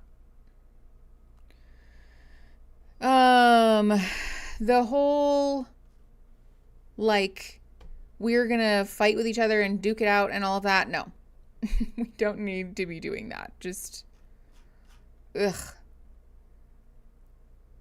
That would mean they take all accountability for themselves. That doesn't happen. Oh, for each other. Yeah. I don't think anyone in this friend group is particularly good at that, but I feel like quite a few of the people, Demi and Taylor in particular, love to do that. Okay, 31 minutes and 35 seconds. Pressing play in 3, 2, 1. I was just asking if you guys have talked at all since Saints and Sinners. Do you feel like you guys need to talk? I mean, I don't really have anything nice to say, so probably shouldn't say anything. I want to go over there. Doesn't look like a fun place to be. I don't think you guys are ever going to be friends. It's hard when we're in a group like this, though, because there's a lot on the line for all of us. Like, we do this as our job, and we're a group of women that people look up to, and I love that we have that, but it's disappointing when we're kind of showcasing that we're still fighting like we're in high school sometimes. So I feel like this is actually the perfect time, though, since, like, Miranda's not here, to talk about, like, her place in the group and Whitney's place in the group, and just kind of how you mentioned at the Christmas party that we kind of need to, like, reconvene and chat because we have to run like a business, that we have to have, like, guidelines and rules. Like, but what's the business? I don't even know what the business is anymore. I mean, it was posting together, but now we don't it's- even do that anymore. Yeah, I know. It's like, I don't even know the last time we all made a Hold video on, also together. we're rewinding because I wasn't paying attention. Not here to talk about, like, her place in the group and Whitney's place in the group, and just kind of how you mentioned at the Christmas party that we kind of need to, like, reconvene and chat because we have to run like a business, that we have to have, like, guidelines and rules. Like, but what's the business? I don't even know what the business is anymore. I mean, it was posting together, but But now we don't it's- even do that anymore. Yeah, I know. It's like, I don't even know the last time we all made a video together. So why are we fighting about who's the leader of MomTok then? I know. We need to decide if it's getting back to that or not. I feel like we all used to have so much fun in MomTok. We would get together and make content, goof around, and MomTok is something that's super important to me as a single mom. It's gotten me through some really tough times. I know that things are really bad right now, but I'm not willing to give up, and I hope that the other girls are willing to fight for MomTok too. I think for me, it comes down to effort. And if someone comes in and they're just, like, not really showing that effort, which I did feel about Miranda in the beginning, then I'm, like, not interested. But if they are trying to integrate themselves in, I think it's just, you have to go off of what they're doing. But again, it's going to be different for everyone. You're right, You guys you're can right. say you've 'Cause, like, seen you can say you've seen effort with Whitney reaching out to you outside bye, of Sam. it, and I haven't. Thank Yeah, you. other people haven't, and then same with Miranda. Miranda's reaching out to you. She hasn't reached out to us outside of it, and so Yeah. it's hard because I'm not a definite no, but I'm like I haven't seen that effort. I guess, how do you feel about Miranda right now? Personally, I don't have like any close friendship with her anymore. I don't think it'll ever be the same for me. And I think she came in at a convenience. So I would say no. All right, let's just do this right now. I think with Miranda, we give it more time. I think it's exactly what we did with Whitney, and I think that's fair. I feel good about Whitney. Okay. How do you feel? I'm good. I'm happy with the progress. I'm good. Same. I'm fine with it. I don't honestly care if you are or not in the group because I have my feelings towards you and I've given you chances and I feel like done dirty after having your back for what? How did that damage you? Because I stuck up for Whitney out of everyone when she was the one who hated me. I did that for her. When no one liked her, when no one was raising their hand to be in MomTok, I did. And when everyone was being mean to her, I was like, I'm not gonna participate in this, kicking someone while they're down on social media or any of it. And I literally said that at Miranda's thing. Even though there's tension here, that's true. Do you feel like you can coexist with Whitney? I mean, I'm fine to let her in. I'm not saying I'm gonna be like friends with her or anything, but I can be cordial. Can you coexist? At this point, I don't think I have to say anything. I think everyone knows where I stand. Majority rule, she's back in. Confetti. Of course I'm happy. Majority rules, I mean, sure, do I wish that everyone was in favor of voting me back in? Absolutely, but that's out of my control. Is that okay with everyone? I guess we'll see.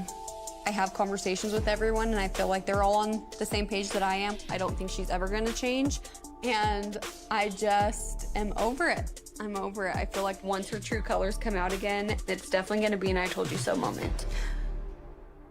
Demi, on the other hand, no. I would say no for me. We're not voting on me. What the fuck is wrong with you? You're so weird. I've been in MomTok this whole time. We're not voting on people who are in MomTok. What are you doing? I never said vote. I just said I couldn't be You said cordial you with can you. coexist with Whitney, but not with Denise. Yeah, what are you talking about? I thought you were taking a vote. Did I say that? Well, you said on This is a me, wreck. on the other hand, after we just Okay, voted. let's talk about projection. Jeez, I didn't even say that. That's not projection. That was a misunderstanding. To me, you mentioned... I feel that we should have like a counter on the screen somewhere. Someone suggested, yeah, take a drink earlier of water for every time they use a therapy or mental health term that they don't know what it means.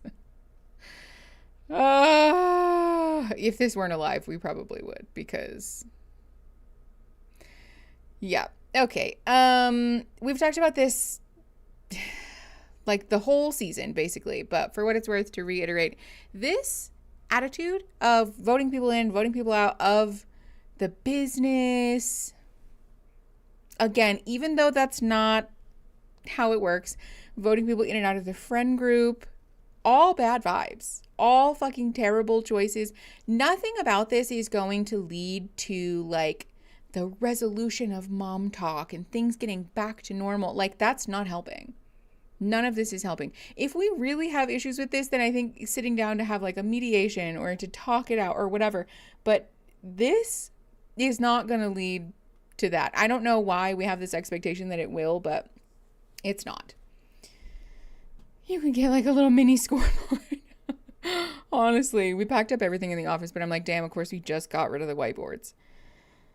Danny, thank you for the 5 memberships. Let's see who got one. Mabby, Max, Astro Girl, Auntie Dre, and Lisa. Welcome to the McNugs. Thank you, Danny. That's very sweet. I appreciate you very much. If you're voting people in and out of a business, you're voting people in and out of income that they probably depend on for at least some things, if not being their entire livelihood. Well, and that's why, okay, Christine, excellent point. Yes. And this is why I think that this whole thing is such a farce, because they all are going to be able to make money, do their own brand deals, post their own content, get paid through a creator fund or AdSense or whatever in their own right, right? Even if they get kicked out of MomTok, A, they've probably signed a contract with Hulu. B, they're all able to make their own content about that and would absolutely be able to make their own money. And so this whole like voting in, voting out thing is like so very much a theater, right? This is like a production of basically like just wanting to make a show of, I don't like you, and so therefore I think the whole group should turn on you. It's very childish. Bye, Cassie. Thanks for coming. Jordan and McKay talked last night about how this voting people in and out is very much a symptom of the Mormon black and white thinking. The religion prevents the development of nuanced thinking. Not surprised by that whatsoever. Not at all surprised to learn that, because it does feel very religious. It does feel very, either it's a sin or it's not, right? Okay. 35 minutes and 54 seconds. Pressing play in 3, 2, 1. If I'm in MomTok, like, you don't want to be in MomTok, so I think you mentioned that to the girls. Is that correct? Who told you that? Who told you that? What does it matter? Who told me? It So, doesn't matter. You said it, so. Okay. Let's just take the bitch level down a notch. Let's just talk human to human for once in your goddamn life. Human to human. Just take it down a notch. I don't like you, and I don't have to change my tone. That's fine. I've done absolutely nothing to you. What? What have I done other than react to your poor behavior? I don't think you've been a good friend. What have I done? You're a shitty person to people. You've gone at Whitney when she's down, kicked her down. You've done it to Jen. You've done it to Jesse. You've done it to me. Okay? I've done what to Jesse? You've done what to Jesse? Oh my gosh. Your bullshit lie about Jess? Let's talk human to human, you bitch. That's totally gonna work. Totally. Super helpful in this situation. I'm just exhausted by this whole situation. Take the bitch tone down. It's not the olive branch you think it is. Yeah, I think Boom said it all. Ay, ay, ay. EJ, thanks for the gifted membership. Unrepentant Simmer. Unrepentant Simmer, welcome to the McNugs. Thank you, EJ. That's very kind of you. You guys are donating memberships today when you don't normally. Thank you. Y'all are so lovely. Her saying to take the bitch level down is rich coming from her. Pretty much everyone in here has been a bitch to someone else. Yes. And the I'm going to police your tone while I'm being super rude is a choice. Okay, 3643. Present play in 3, 2, 1. What lie? About the hair drama, you twisting that whole thing? It's all bullshit. That was true. No, it wasn't, Taylor. That was not true. It was, the way you twisted it, I never said she's not good at hair. It was just hurtful to me that as a friend, you wouldn't support my business. And I said that to you. But hair is so. That's my whole life. It's not kicking Jesse out for money. You're not a good friend. Jesse.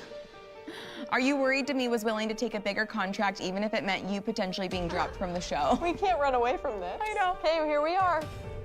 That was a reaction to multiple it's things. Always a reaction. Look at you. Listen to you. Multiple things had happened with Jesse and I that led to that point. It scared me a little bit that your reaction was like she's out, no morals, no values, like let's move on without her. Like it scared me that was your immediate reaction. Okay. I was just like, I'm so sad and confused and upset. Like I was just really hurt. And I feel like you took that instead and just like took it to a level that I would never have taken it to, even with the context we didn't have. Taylor's right. I don't feel like Demi's really taking accountability for how she hurt me. It's super disappointing. She speaks like she's a therapist, and a lot of times that can make you feel like you are in the wrong and that she's right because she's so wise, and it makes it seem like she's sorry when she's not. Yeah. What about Jen? This is literally the weaponization of therapy speak, right? I have a video about that on the channel. This is the problem with using diagnoses and using therapy words and all of these things because it... Hold on. Michelle, thank you for the $4.99 bisexual moving fund. Is so real. Thank you for the super chat. I appreciate you for donating to the fuck ass move fund, I think is what we called it last stream too. But we've talked about this, like this whole season, the way that people have become so comfortable with weaponizing these terms is essentially a tactic to manipulate people, to bully people, to condescend to people, so that even if you are being an asshole, you make other people feel like they're in the wrong because you're more educated than them, or because you're smarter than them, or you know more about them, right? You're psychoanalyzing them. It's like an intimidation thing sometimes, which doesn't make you a better person. It doesn't make you in the right. It actually just makes you more of an asshole, in fact. Let's talk human to human. No, let me insult you first so I can get the last word in. That is sort of the energy right now. Okay. 38 minutes and 4 seconds. Pressing play in 3, 2, 1. Have you kicked her while she's down? Because she lied and acted like... Lied about what? About Italy. What did she lie about? She lied about what happened in Italy. What was the lie? I'm curious. She said to... Here you are stuttering. Go ahead. No, I'm trying to figure you out. Your eyes scare me. Why do you have to figure out what happened? I'm so shocked by Demi's inability to take accountability. I'm starting to wonder if there's any truth behind Jen's allegations of what happened in Italy, and maybe that's why Demi turned on her. So I feel like I need to reach out to Marciano to finally get to the truth of what actually happened in Italy with Demi. You guys are never gonna be friends, it's fine. Who the fuck is Marciano? But also, why are we doing this? This is the other thing. When a friend group is predicated upon, are you correct or are you not, right? Like, did you do something sinful or not? And so therefore, we're going to be friends or we're not going to be friends. That's not a healthy friendship. You should not revoke your friendship with someone because they flirted with someone and so you think that that's a sin, or because they didn't flirt with someone. This whole situation, this whole Vanderpump Villa thing, I'm so fucking annoyed that they included this in the season because it also is such a blatant go watch Vanderpump Villa promo that's exhausting. But also this whole thing of like, I need to reach out to Marciano and finally get the real truth. Why? Why? Why does that matter? But to me, being completely unkind and unrelenting towards somebody who is in the middle of a very difficult pregnancy, of a very problematic relationship, and a really difficult time with her mental health, that's not enough to give you pause. I don't understand how, if Demi flirted with some man at Vanderpump Villa, that's where I draw the line. You know what this reminds me of? That scene from Community where somebody's like, I can condone racism, but I draw the line at animal cruelty. That's what this feels like. Oh my God. Okay, let's just keep going. 38 minutes and 38 seconds. Pressing play in 3, 2, 1. Like, how do we like progress from here? Because like, this fucking sucks. Well, she's going to like life ruining. That's like completely different. I wouldn't do that Life to ruining? any single one of you. Yes. Life ruining. Do you know what you've done by calling me out? Do you know what that did and how it affected my children and Dakota and what that's done to him? You don't, because you're just a selfish bitch. That's not helpful. Oh. You only brought that information out because you were upset that I told Jessie the truth about what you think about her. That's and her not hair. true. Yeah, it is. No, it's not. I don't want to see you ripped from your kids. Do you want that to happen? I don't want to be the one to do that, hence why I haven't done that. You don't know the truth. It doesn't matter. But guess who does? Therapy does. They all know the fucking truth, okay? So when you know the full truth, then you can speak on it. Until then, shut the fuck up. Well, I don't think it's appropriate anyways, because we don't have the context of They it. don't. She brought it This up. is someone's family and their kids. Yes. And I think it's And you don't know the full story. That's a very serious allegation that Demi said to you. An allegation that you don't know anything about. His pants are too tight for this conversation. Okay.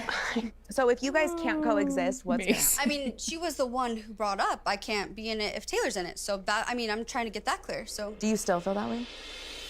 I don't know if it's worth it for me. Worth it for me.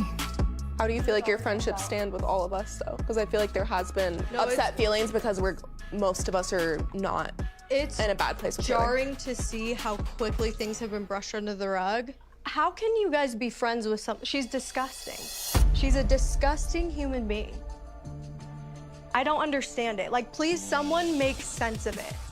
Someone make sense of it. Anyone?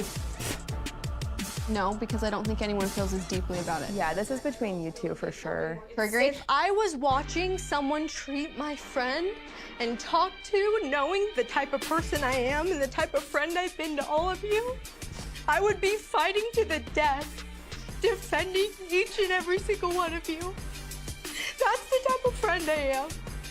I have been so loyal. Okay, so first of all, that's not true, right? Because she said lots of hurtful things about a bunch of people in this group, but this is also exactly the thing that Taylor's mom just did, right? I got backed into a corner, and so now I'm going to start crying. Yes, she's pulling a Leanne. This is not a good sign. And again, I just want to encourage anybody. If you find yourself in a situation like this, with a friend like this, take your space, take your distance, and talk to somebody who's like outside of the situation. Therapist, family, a different friend from like another friend group, right?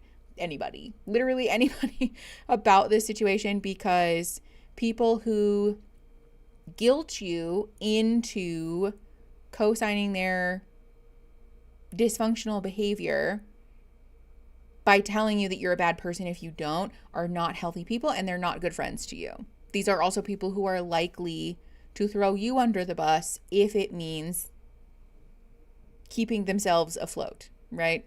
Which is not a healthy friendship to be in. Friendships are meant to be a supportive factor in our lives, right? Not just like practically, but also for our mental health, for our overall well-being. They're supposed to be people that we can count on to be part of our community, that we can trust wholeheartedly. And this is not that. If this is what she acts like and understands loyalty to be, someone may need to get the woman a dictionary. Yeah. It's giving Gretchen Wieners. I'm such a good friend. Oy. Okay, 40 minutes and 52 seconds. You know what? Actually, really quick. The other thing about this that I just want to point out is that Demi in this moment is essentially trying to use loyalty as like a vending machine token to get her friends to do the thing that she wants them to do, right? We're using this, like, first of all, not even real loyalty, because she has very much hurt a lot of these people in this sort of deceitful way. But she's using the idea of loyalty to try to put a coin in a piggy bank and say, there you go, I did this thing, now you owe me. Which, again, is not how healthy and functional friendships work. Or relationships, generally. Family, romantic, platonic, bad, all bad. All right, 40 minutes and 52 seconds. Pressing play in 3, 2, 1. To each of you. Yeah, so if you feel that way, door's there. You mean? Am I the only one that cares about true friendship and loyalty, and I'm alone on an island? I'm just feeling like all of this is for nothing at this point, and it's extremely frustrating. As of now, I'm not feeling comfortable, and I'm feeling very conflicted. So I'm gonna take some time, if you guys don't mind, and just like decide if I want to continue in MomTok.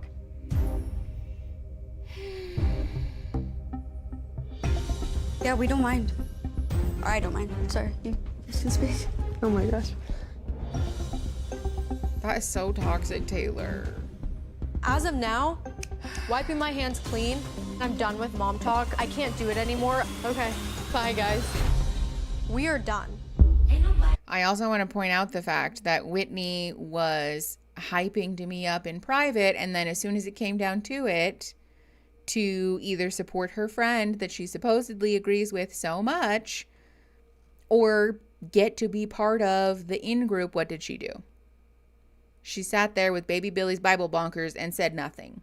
So, this is the thing. People who use friendship as like tokens to get what they want out of people are not good friends. They're not your friends. You deserve friendship that is so much more loving and not conditional. Okay, 41-48, pressing play in 3, 2, 1. How's your throat feeling? It's all right. I mean, Demi's a grown-ass woman. I'm not gonna beg for you to stay. I'm officially back in MomTok. Yep, there it is. My big fat gold star that I was wanting. Told you. That was crazy. Not a good friend. I love that Demi was trying to basically get me kicked out of MomTok. It completely backfired on her. It feels good to have everyone support me because MomTok is a business, but it is a lot more than that. I do think that there's hope for all of us girls to come together and be a team and to bring light back into it. Got a table's turn, you know how I feel. Always a pleasure. With the music. That was a lot. I feel like I need to stay and decompress after. I know. And I wish in this group we can just have individual friendships and it doesn't need to be like a loyalty thing. Well, like, I've done this for you, so like, you have to hate this person because I hate this person. Like, that's so... See? Exactly. Layla, on the money again. Without them being like, wait a second, I like always stand up for you. I think, again, what MomTok was built on is like the empowerment, women empowerment. I think it's empowering to go off everyone else's beliefs and their experience and say, you know what, actually I don't believe with you. And that's fine. You can stand in your own beliefs and what benefits you. Like for me and my health with Whitney, I'm like, sorry, no, that's a boundary. Which is super valid. Because again, you don't have to forgive people, but that doesn't mean enlisting your friends to hate them. Are you happy we came over? No. Yeah, this is not a healthy situation. Dog, but I feel like I'm kind of in an era where I'm standing up for myself, and I honestly feel like MomTok is better off without her. Now we can finally start to heal. Well, I appreciate you guys coming over, but that was crazy. Well, I got some entertainment all for the bad. night. I feel like I was watching Jerry Springer. One more time. You and me both. Oh, okay. The most poetic shot. Is that the end of the episode? Nope, still more, somehow. Ay, ay, ay. Okay. Okay. It gets messier somehow. I already got teary on my way over here, so I'm like, okay. It's gonna be good. I think it'll be... We're talking about partner death again, so if death, grief, etc. are buttons for you, proceed with caution. Okay, 4402, pressing play in 3, 2, 1. Healing? Well, it's something that I need to do. Oh, absolutely. I don't want to do it at all. I don't want to do this right now. Oh, I mean, it's been almost 10 years, so you think I would have done it by now. I I've never been to Eric's crash site, and I feel like it is really important to me on my healing journey, especially writing this book. And with all the drama that's in MomTok, sometimes it's easy to forget what's actually important, but this all happened. I said, I want to write a book to help other women so that they don't feel alone like I did when I was going through everything. It's like I never want to leave things on a bad note with like most anybody. Well, I get that, especially because you have so many, regrets too with the things that you said to Eric. Yeah, Maybe you still have a lot of that guilt. I do. It's like I have regrets. I regret what I said, unfortunately. I was 13 weeks and 5 days pregnant. Me and him got into a disagreement, mainly me. I was upset with him, and we were sending texts back and forth. And one of his texts was unfinished at the end of it, so I was kind of like waiting for him to respond. What were you doing when you found out? Do you remember? I was at like a Mexican restaurant and I was like scrolling on my phone and I saw someone post like R.I.P. Eric Mack. And it was like on Instagram? On Instagram. And I was like, what is this? This is really, really sad. Oh, that's so traumatizing. No. These poor women have no distress tolerance skills because they're robbed of developmentally appropriate emotional processing by being in this environment, right? We saw that earlier with the like, don't have a bad attitude thing. This is very much a byproduct of these high control religious groups where you're told that if you have grief, sadness, anger, fear, whatever, that you're not trusting God enough, right? That you're not praying hard enough, that you're not religious enough, you're not doing enough, and so you're bad, you're a bad Christian, Mormon, whatever. And so then as an adult, we can really struggle with things like this. And that's not fair to these people. Oh, Christine. That's awful. I'm so sorry. That's an incredibly traumatizing way to find out something like that. Oh, okay, that's about the Demi thing. Okay, 45 minutes and 33 seconds. Pressing play. In 3, 2, 1. I remember calling him and just like hoping. Just hoping he would answer. Fuck. And the worst part of it was just hearing the dial tone and just being like, please God, like answer the phone. I called his dad, and his dad told me that he passed away in a car accident in Spanish Fort Canyon.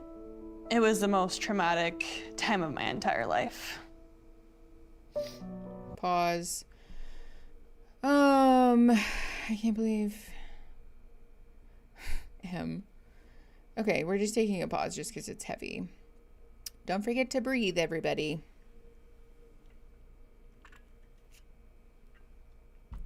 Also, drinking water and having snacks can be a great way to ground yourself.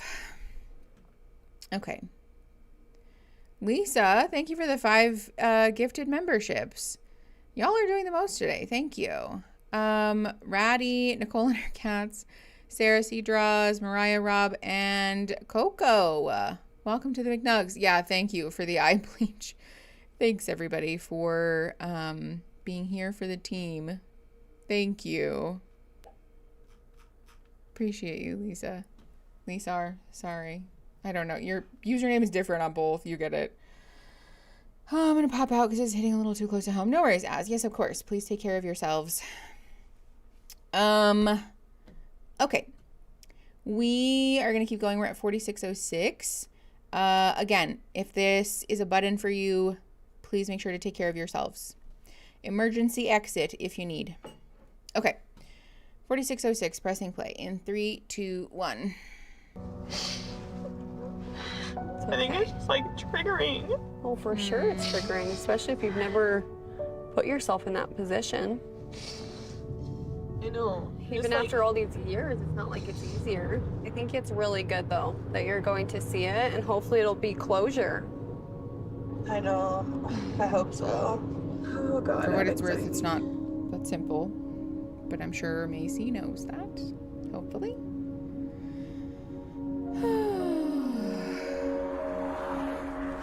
Should we do a hug before we go out there? I love you.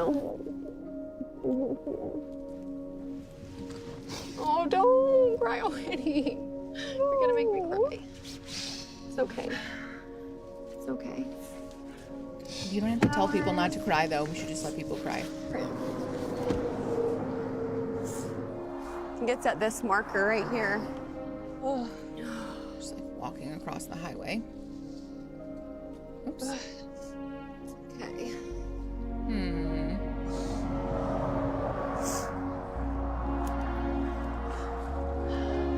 Christy, thank you for the 99 cents. Love you.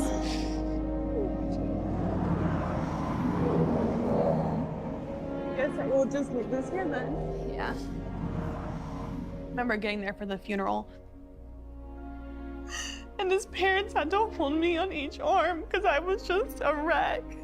I remember telling him that we were having a baby boy and that I was so sorry for all the things that happened before he passed because I said some pretty hurtful things. This is also so traumatizing. Pause. In a religion that is likely filled with rhetoric around, you know, never say anything hurtful to someone because you never know, and, you know, all of these things in a very, like, you're not allowed to be upset kind of way. And the truth is that sometimes we say hurtful things and bad things happen, and sometimes we say hurtful things and things are perfectly fine, but God doesn't punish people for getting in arguments with someone. God doesn't punish people for, going to bed angry or not saying I love you before someone leaves, right? That, I mean, I don't know. I suppose that depends on your own religious beliefs, but a God that smites people for doing those things is a hateful and cruel entity that I don't care to believe in, and can also feed into or create a greater risk factor for things like religious OCD, right? Scrupulosity and those things. And so for what it's worth, I guess, just be wary of religions like that. I'm not telling you what to believe or not to believe, and be careful of that, because especially if you have pre-existing risk factors around that, it can lead to some really harmful mental illness symptoms. Why did this woman find out on Instagram and not be immediately called? That is such a good question. What happened? What was Christine, I missed it. I'm so sorry. Excuse. I remember learning in therapy that good people have bad things happen and good people can do bad things. Big whoa moment. Yeah, especially when you've been told these magical thinking things, right? It's really harmful to people's mental health, and it's also a lot of times a vehicle for control, especially like control that's rooted in misogyny. So let's stop doing that. Not that anyone here needs that talk, but you get it. Okay, 47:55. Pressing play in 3, 2, 1. Okay, we don't need the music though. Poor Macy. Good for her though, for feeling things. It's a strength to be emotional. Moments in her life. I feel like it's still really important with all the drama and all the toxic energy going around in MomTok right now. We still stand for being there for our friends. Do you want to say a little prayer? Sure. I'll say it for you. Okay, thank you. It means a lot to me that she's willing to trust me to be that person for her as well. Except Jen, we're not there for Jen. Our dear Heavenly Father, we're so grateful for this beautiful day to be here to remember Eric. Please bless Macy and Eric's family, that they get peace and know that he is watching over them. And please bless Hudson, that he can feel Eric in his life and know what an amazing young boy he is and how amazing Macy is. We say these things in the name of Jesus Christ, amen. Why am I gonna cry now? There's a lot more, like, there's a weight that has been lifted off my shoulders. I think it's something I've always had to do that I don't think I ever would have done if I didn't push myself to do it. I've always known from the beginning that Michaela is always gonna have my back, and that's the best part of MomTok. Okay, thank you with the music though. that is like super on the nose. Also, I don't know why. I'm so sorry. The mittens are just funny. A little bit funny. Okay.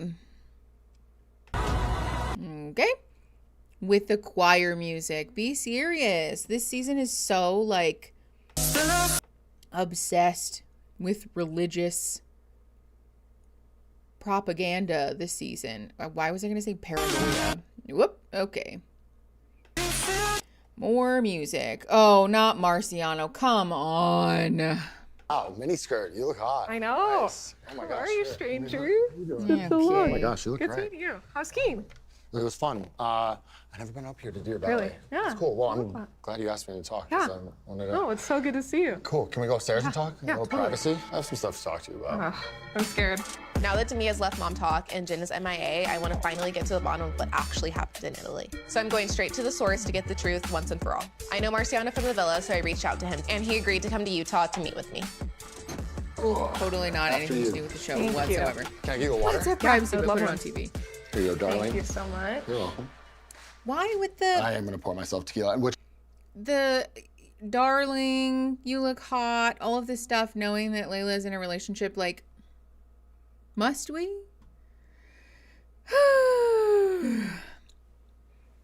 Deer Valley only allows skiing, no snowboarding. I don't understand the significance of that. Help me understand. The villa, TM. Let me get some... Be right back. Let me get some tequila. Okay, Marciano. Okay, 50 minutes and 31 seconds. Pressing play in 3, 2, 1. before you go Just like judging pure me. tequila. You're not gonna put anything in it. Should I? I wasn't going to. Do you want to sit right here? Yeah. All right, cool. Sit across from me. Sipping tequila is not What else has been going on? heathen behavior, much? Layla. Not much. I just wanted to kind of get your side of the story. There's been a lot of talk from the girls of like what happened in Italy and just like very like he said, she said. And I love Demi, but I think there's been so much talk of like the opposite of what she's saying. So I just honestly just like want to know like the truth. What did she say? Basically, like when we first showed up to the villa, she was saying that you started hitting on her right away and just like making like little like comments about like her and like how pretty she is and just like things like that. And then progressively just like you got more forward, she was saying. So when I put myself out there, Yeah. I didn't really know what was going on because, oh, we have these like Mormon swingers. And it Yeah. was like, we were like what? Like, Yeah. I didn't really know what to think. But this, She said, this "Can girl, I get my dick this wet?" woman, Demi, is really pretty, Yeah. really gorgeous. Like, I want to try and entertain this. But then like everything just started to transpire and everything like I think happened really fast and I didn't really understand the boundaries. You felt like she was flirting with you. I think it was like friendly, funny, flirtatious things that I mistook for not the friendly part. Like you were imagining like what was happening or like what do you mean? I think I'd be lying hate if this I man. said that I didn't at least try and kiss her. Ew. I caught feelings for her, for sure, pretty quickly. I think that was because I was already like consumed with the fantasy Yeah. that she was open. Ew. If Brett wasn't around, would things be different? I don't know. I don't think so, but you know, whatever. What I'm really getting into, to be honest with you, is like, it's not even just to me. It's a rumor that wasn't a rumor. With who? Damn. I just don't really know how to say this. God, say it. Did you hear about the rumor? With Demi? With Jesse? I need to be straight up with y'all about how many DMs I've received. Oh, Jesse, were you really kissing Marciano at Tom Tom publicly? Allegedly, it was Jesse from the Secret Lives of Mormon Wives making out in public with this guy. If I was like dumb enough to do that, I wouldn't do it in public. That was true? No. No. Wait, are you actually? No. One thing led to another. And you made out with her? Oh, more than that. soon as I saw her, jumps into my arms, wraps her legs around my waist, and I was like, I mean, I thought we were cool in like the villa, but then she was extremely forward. Have you guys still been in contact since? Yeah, we have, and like, you know, we've tried meeting up or stuff. And Meeting up. Yeah, it's just been like a really... To continue it? Yeah. Holy shit. Yeah, I don't understand Marciano why and I are cool, Layla- but to be honest, I don't really know him that well. Should I believe him? Why did you...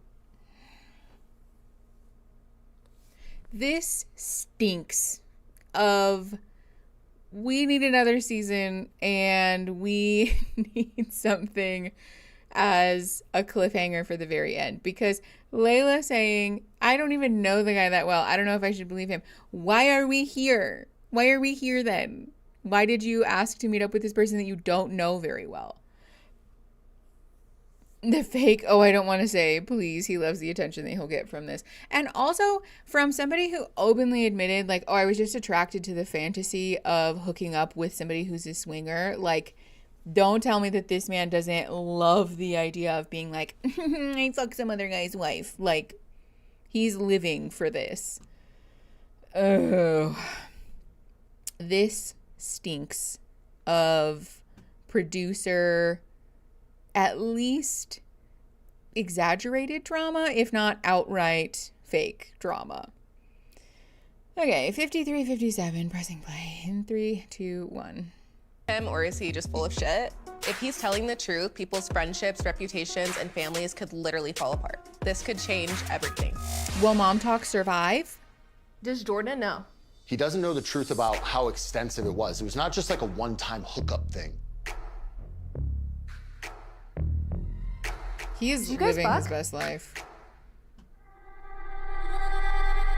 Oh, fuck. Marciano.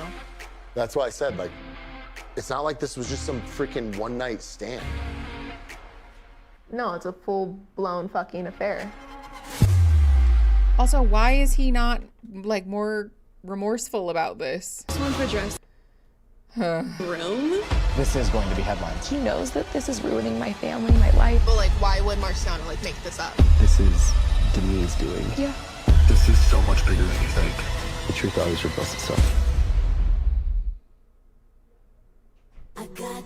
Okay. Macy's hasty. Well, your marriage is great, obviously, to Jesse. Bombastic side eye. Yeah, won't anyone take ownership? This is ridiculous. I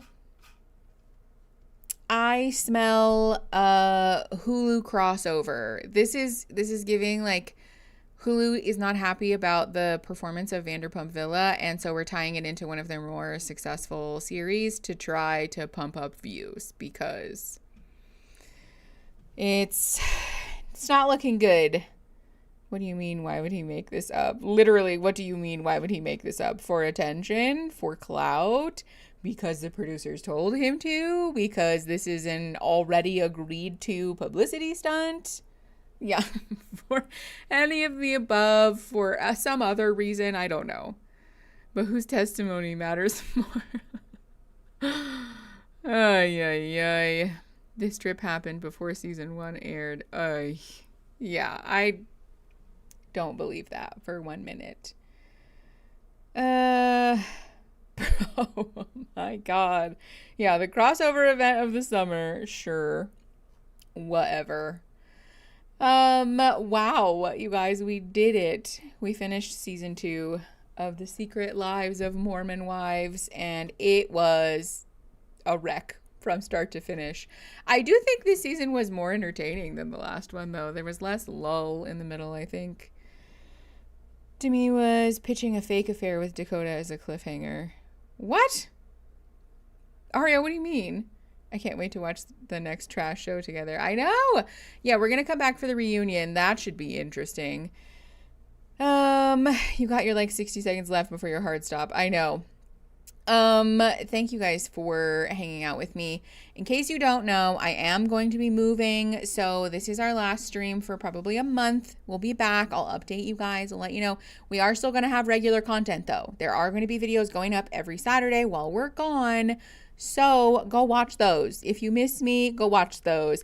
If you want to support the channel, go watch those. If you like the channel, you like the content we make on the channel, go watch those. The best way that you can support me is by watching the content, liking the content, subscribing, sharing, all the things. Go do those things because it helps very, very much. Also, if you want to join the Patreon, the Discord, the YouTube memberships, do those things. That helps support the channel as well.